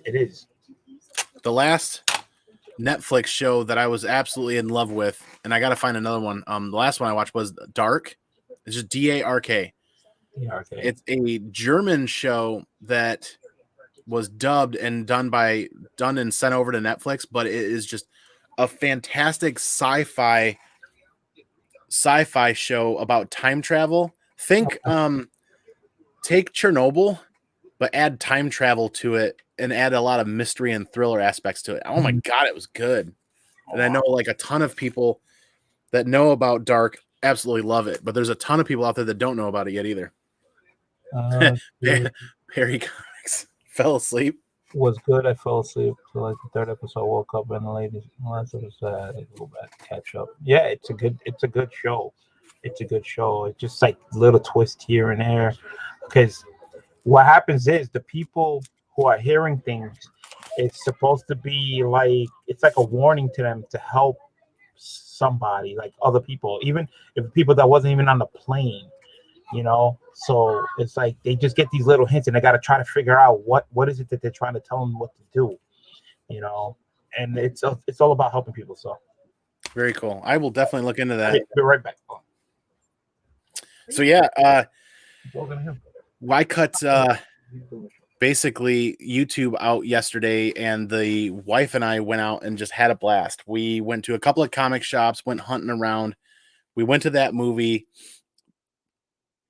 A Quiet Place 2. I keep getting that crossed up with a couple other things. Oh, my nose is red and itching. Allergies are bad today. Quiet Place 2 was really good. If you like the Last of Us comic series and the video game series, Quiet Place 2 you'll like. It's almost, I feel like Quiet Place 1 came out in 2018, and the book Something is Killing Children came out in 19. I feel like the people that ran with Something is Killing the Children kind of took A Quiet Place 1 and used the monsters from that as a slight bit of inspiration for Something is Killing the Children, because it looked really good, and it looked like that was right up Something is Killing the Children's alley. But we went and saw that movie. We hit up a couple of comic shops, went hunting. We ended up doing a late hangout at our favorite brewery. And then we realized that we didn't quite want to do dinner there. So we went to a different brewery for dinner and had dinner there. And I actually was watching Nemesis Prime's Whatnot auction. I was actually bidding on books in Whatnot, Nemesis Prime's Whatnot auction while we were having dinner at this brewery. I'm like, okay, I got to stop doing that because I've been connected for weeks. We went home and we were asleep by 9 o'clock after that. I scheduled this hangout today for noon today, but accidentally put midnight last night and slept and forgot to adjust it. There were people on there commenting, "Where you at, man? What's going on?" And I'm like, but I set it for noon. Apparently I didn't. I goofed that one up. Yeah, you get confused, especially at AM PM. Yeah, Loki was really good. He Who Remains the Conqueror. Loki was fantastic. I watched that too. The Perma Hub, thanks for being here. Good to see you, man, from the Twitch side of things. Check out Fear Street Trilogy on Netflix. Now, Downright Nerdy said that last night in a message when I was asking what else we should watch, because we were going to watch a movie when we got home. Fear Street Trilogy. All right, I gotta check that out. Yep, we fell asleep immediately after we got home last night. That was silly. Just finished watching Utopia on Amazon. It's pretty good about comic book show. Ooh, interesting. I didn't know that. Downright, I'm gonna watch that tonight. Absolutely, man. Riley and I saw the pilot for Manifest 6 months before it released at San Diego Comic-Con. It looked good, but haven't deep dived into it yet. Yeah, it's actually my wife got me hooked on it, and I started watching it, and I was like, "Oh, okay." You know, it's like never ending. You know, they keep finding clues. They keep finding this. You know, the guy's son has like a disease, and they're trying to find a cure. And because that time lapse in 5 years, whatever he was getting, the 5 years, you know, there was an improvement on the serum or whatever the case may be. But again, his DNA never changed within 5 years. So, you know, it's like a lot of you know, life things, you know, real life things going on. You know, it's just amazing. Yeah, it sounds good. We're gonna have to add that to the list, man. I actually don't think we have a whole lot ready to up to bat as far as watching TV, so that's probably gonna be first on the list. Oh, let's talk about at cons. Anybody going to cons? That's what I want to know. I know cons coming, and I'm going to MegaCon next month. Oh, I'm excited, man. So Detroit Motor City's lined up for this year. We've got tickets and hotels set up for that. Any of you in the chat going to any cons? I know we've got Sarah and I have our hotel locked in for C2E2. We're just waiting for them to start selling tickets. No, but when's C2E2? Is that next year? December. So it is the end of the year. Oh man, I didn't check. So that makes me wonder if they pushed all the way to December and they're gonna do December, are they gonna do March again next year? Do it? How do they get back onto that springtime C2E2? How do we get back onto that normal con schedule that we need? You know, because again, you know, it's all the artists being already committed to cons. You know, until that frees up. You know, you know, once they get back to normal, I see Perry said MegaCon type of con. All right. I have hotels for C2E2. All right, Zuni. There you go. I bought my MegaCon tickets so far in advance. All right. So far when they were on sale. It didn't have a list like who's gonna be there. Nothing. Absolutely didn't tell me who was gonna be nothing. And I said, you know what? And they gave it as a discount price, you know, even more cheaper than what it is now. You know, they gave it like rock bottom price. I said, you know what? Let me buy it, you know, then. And I booked the whole 4 days, and I booked the hotel back then and everything. And, you know, the price, of course, went up. It's still a discount, but it went up slightly from what it is. And then all the artists finally started piling in. Ooh. And I'm a big name started. I was like, oh, I'm going to have a ball at this con. I'm glad that I booked it. I got lucky. I'm off. I'm like, oh, I'm gonna have a ball. I'm gonna be there for 4 days, man. I can't wait, and hopefully I could meet a lot of people in YouTube. You know, a lot of people from Florida, everybody from down south, or anybody, you know, north who's gonna be there. So yeah, I got about 25, 30 books to get signed and graded. Oh, nice. I know Baltimore is one I'm gonna try to fit into this year as well. A bunch of people from YouTube. I think the guys from Tales from the Flip Side are actually organizing or working with other people to organize it. They're going to rent out a conference hall just for people from the YouTube side of things to meet up and hang out in. Oh, okay. Because I already booked my trip for Baltimore. So yeah. So you know, I'm kind of sketchy on the hotel that I rented. You know, kind of read the reviews, and it's supposed to be like a Comfort Inn or whatever it is, or they haven't changed their name. They still had like the old name, and you know, I tried to get the same hotel I got last year when I was at Baltimore, but I'm guessing it's not there no more because it doesn't come up on the screen. Oh, wow. It exists there anymore. It was a great hotel, but you know, I don't know. So I'm hoping. I cross my fingers on a hotel. I'm kind of sketchy on that. But yeah, if I am able to go to Baltimore, I think I'd fly out and I'd stay for one night, and then fly back out. Like I think I'd fly out probably Friday morning and then fly out Saturday night. Yeah. I might try to do that. But it sounds like there's a big plan going on where they're renting out a room or a conference room or something like that, where it's just going to be people from the YouTube community to hang out. And I don't know if that room is going to be on the convention floor or if it's at a hotel. Okay. Yeah, I got to find that out. I would love to check that out. Yeah, I already bought my tickets for both on going again. Nice. I'm just trying to hit cons as much as I can, you know.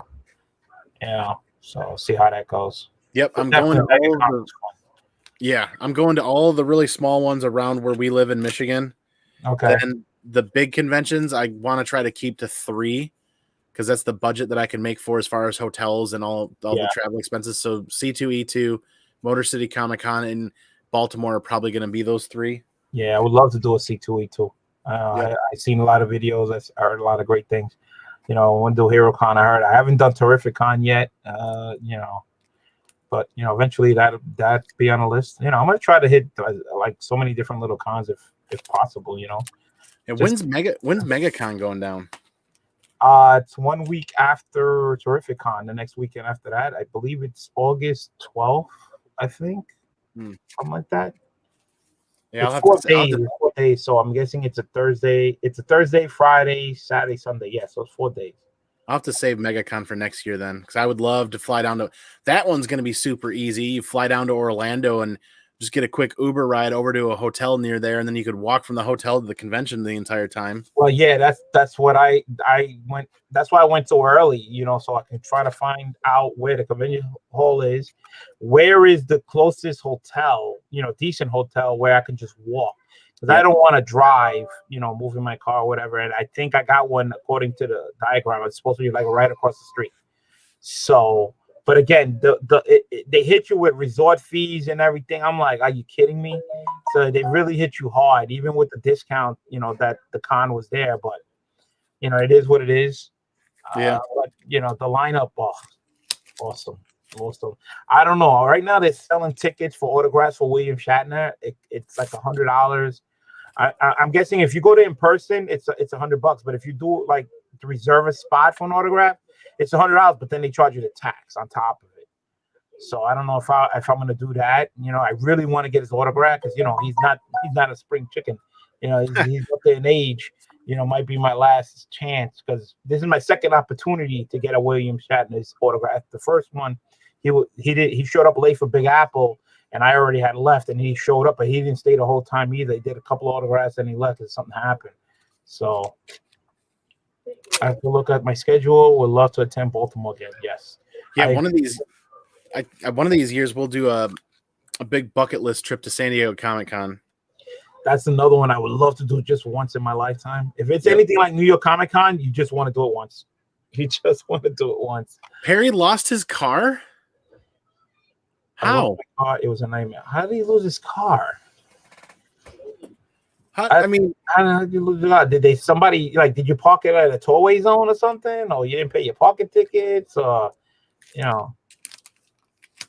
Or did you leave the cars in the car running? I mean. If I lost his car, it got stolen. I don't know. That would be a nightmare. I drove to Baltimore 2019. That's when we met. Yep.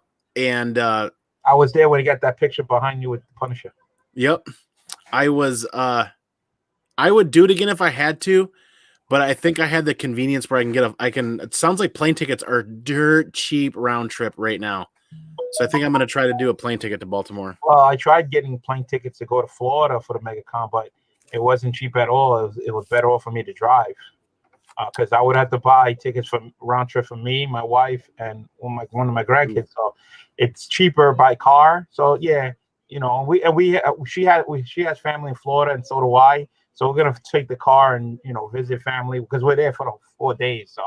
But if MegaCon's next month, I could see those tickets being that much more pricey if it's in August. Yeah, it is. But Perry parked in a parking garage, and I couldn't find the parking garage because when I parked, some guy on a bike was like, "Hey, want to ride?" And then I couldn't find my way back. Wow. Should have thrown some breadcrumbs or something on your way back, baby. SDCC is insane. Now, I love. So that's what's going to kickstart YouTube content too. Is cons being back and starting back up this year. There's so much content that is not hitting YouTube from the convention floor, and I cannot wait for that. I think San Diego Comic Con I would rank that #1 con for somebody, for anybody to actually go to put on your bucket list to knock off that it actually went to like the biggest con ever, San Diego Comic Con. I live in Gaza District and walk 8 blocks in all 5 days. Yeah, that's pretty epic if you could walk there every day. That is dope. Yeah. I did New York Comic Con just for one day. It was a Saturday, and that was the most insane thing I have ever went through. So deep dive sharing Perry some knowledge there, marking the location on his phone where his car is. There you go, deep dive. Nice. Data hunt and data. Yep. Nice. Absolutely. Hey, listen, at least you found your car, wasn't broken into, wasn't towed. You know what I'm saying? It could have been worse. You just didn't know where it was. That's the minimum of the car. But yeah, so yeah, like I said, I'm booked for Baltimore and I'm booked for MegaCon, man. So those are the 2 cons. I wish I could go to Terrific Con, but I'm working that weekend. The next following weekend I'm off. It's actually MegaCon. That's why I'm going to MegaCon. And I'm glad I did, man. Oh my God. Greg Capullo's gonna be there, Cher Myers, George Perez is gonna be there. Oh my God, it's just insane. Like Soyan's gonna be. It's a long list of people, and that's why I'm bringing so many books to get signed. I'm spending a lot of dough on just book signing. I'm gonna try to get that knocked off the first 2 days. Capullo's not gonna be there until Friday, so most of the signings are gonna be. Okay. But I don't know. I'm still deciding for William Shatner. Should I book it now for my autograph for the book, or should I take the chance? And because he's only there for 2 days. He's only there Thursday and Friday. So, well, it's just like I'm debating on whether or not I can make that push to get to Baltimore because Brian K. Vaughn's going to be at Baltimore again this year. Really? So Brian K. Vaughn was at Baltimore in 2019, the last time they ran Baltimore. And I don't know if Baltimore is a regular yearly thing for him or not. Mm-hmm. But if he's going to be there this year, in 19 when I was there, the line was forever long. And I was like, oh, I might go look at getting a signature. And I look and there was a line. I was like, well, you can pre-purchase that experience. So I'm wondering about doing that too. Yeah, I think Shatner's the line's gonna be ridiculous. I think everybody's doing it. So I'm thinking I should pre, do it, now. I'm still debating. Hopefully, I make up my mind before they sell out, Yeah. So he's only there for 2 days. So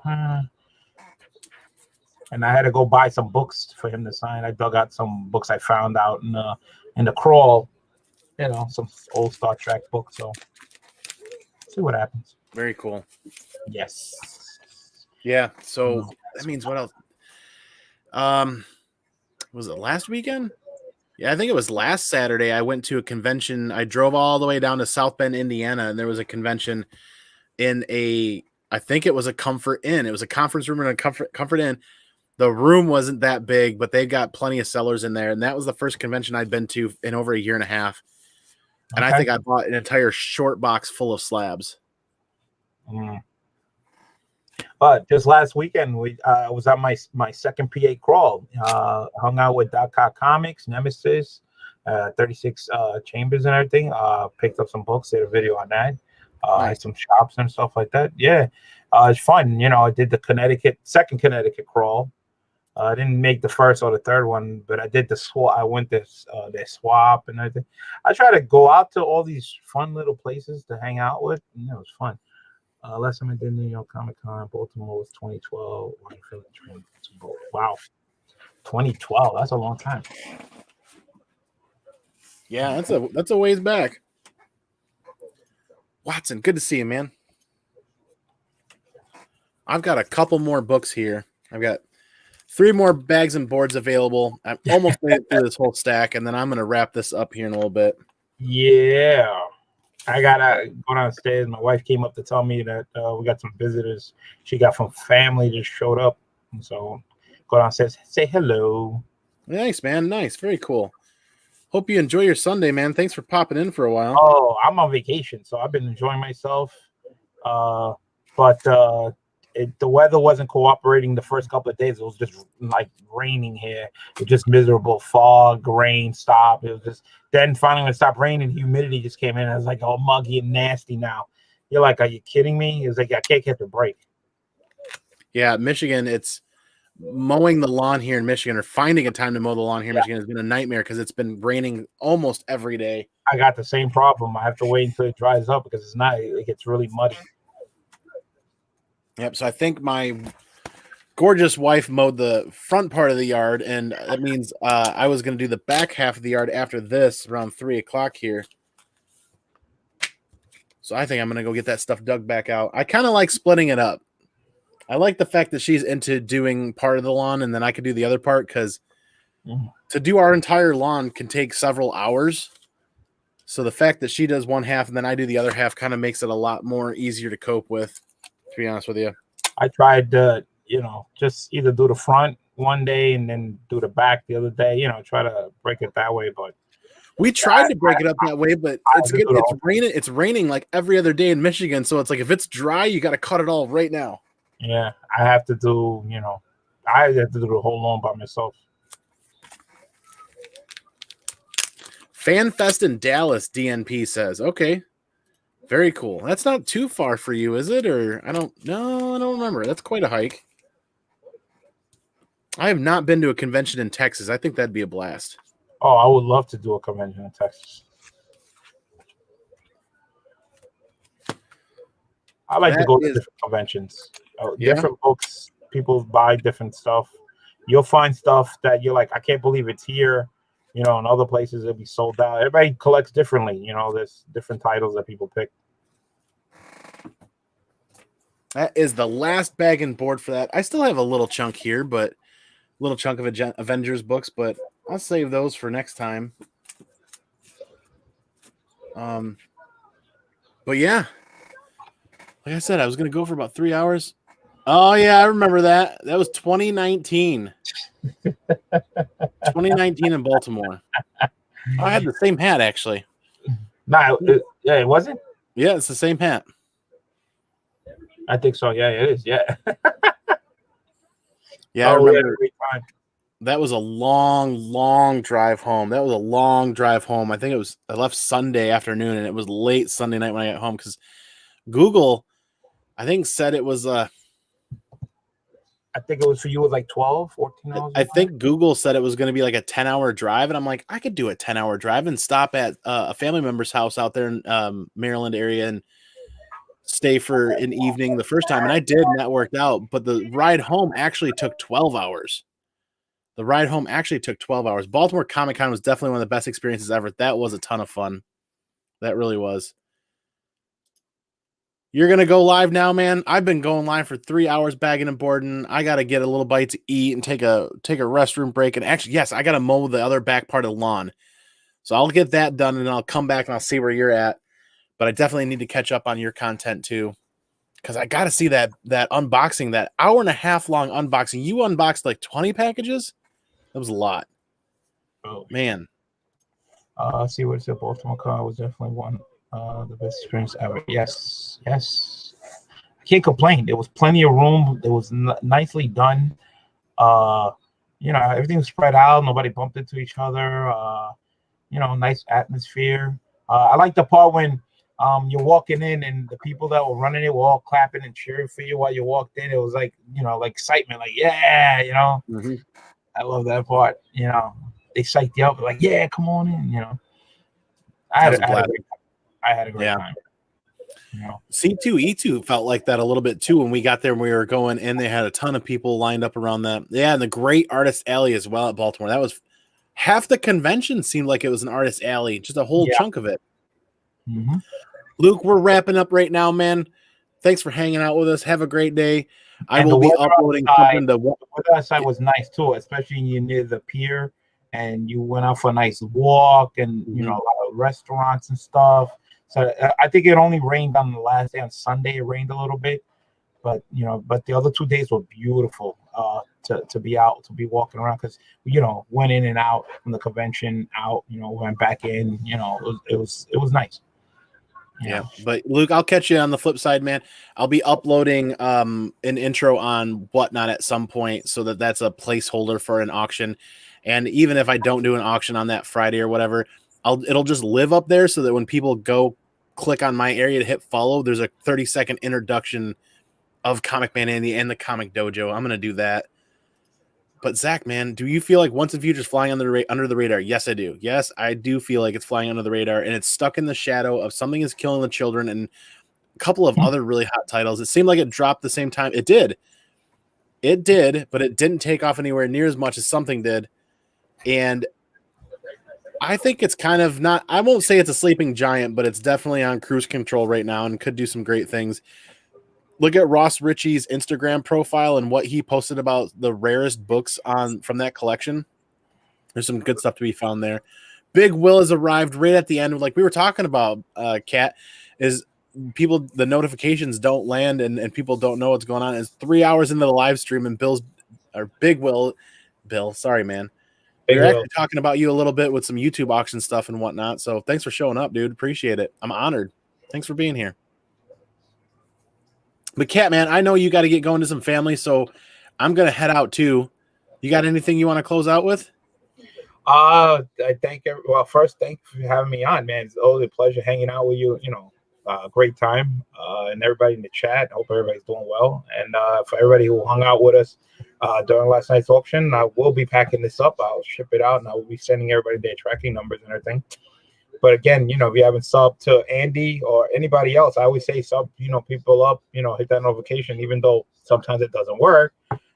You know, a lot of shows, a lot of unboxings, see what people get, some people buy. Because trust me, man, I see people buy some books that I never even seen before, and then I gotta get my hands on it. And hopefully to meet everybody next month, man, at MegaCon, and all these cons are coming up, man. Everybody go hunting, have a great time. You know, scope out, you know, do your homework, you know, go, you know, price wise, what books you want, you know, and have a great time, man. So thank you so much, man. Appreciate it. Yeah. Thanks for hanging out for a hot minute, and thanks for your perspective on the YouTube auctions. That's awesome because you guys have a ton of experience doing that, so I appreciate that. And yeah, you guys know where to find me. Instagram, Comic Man Andy. You guys have found me right here. If you're watching on the YouTube or on the actual Twitch side of things, pop on over to YouTube, hit subscribe, join the Slabaganza giveaway, road to 1,000 subscribers, because that giveaway is building and that's getting bigger. And for more entries, you can follow me on the Whatnot app, same name, Comic Man Andy. Like I said, I'll put an intro up on there soon. But yeah, thanks everybody for hanging out. Later, Gators. Later. Awesome. Thanks, man. Zach, thanks for being here. Podcast. Good to see you guys. Nice to see everybody. Bye. Yeah, you guys know how I'm going to do it, right? I'm going to go peace out. Oh, Pinky's out. Catch y'all on the flip side for the next one.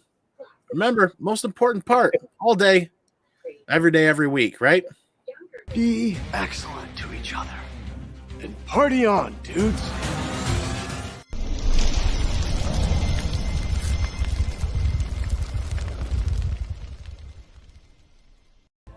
Excuse me while I change. The roller boogie has made me sweaty. Yeah, sweaty. I love gold.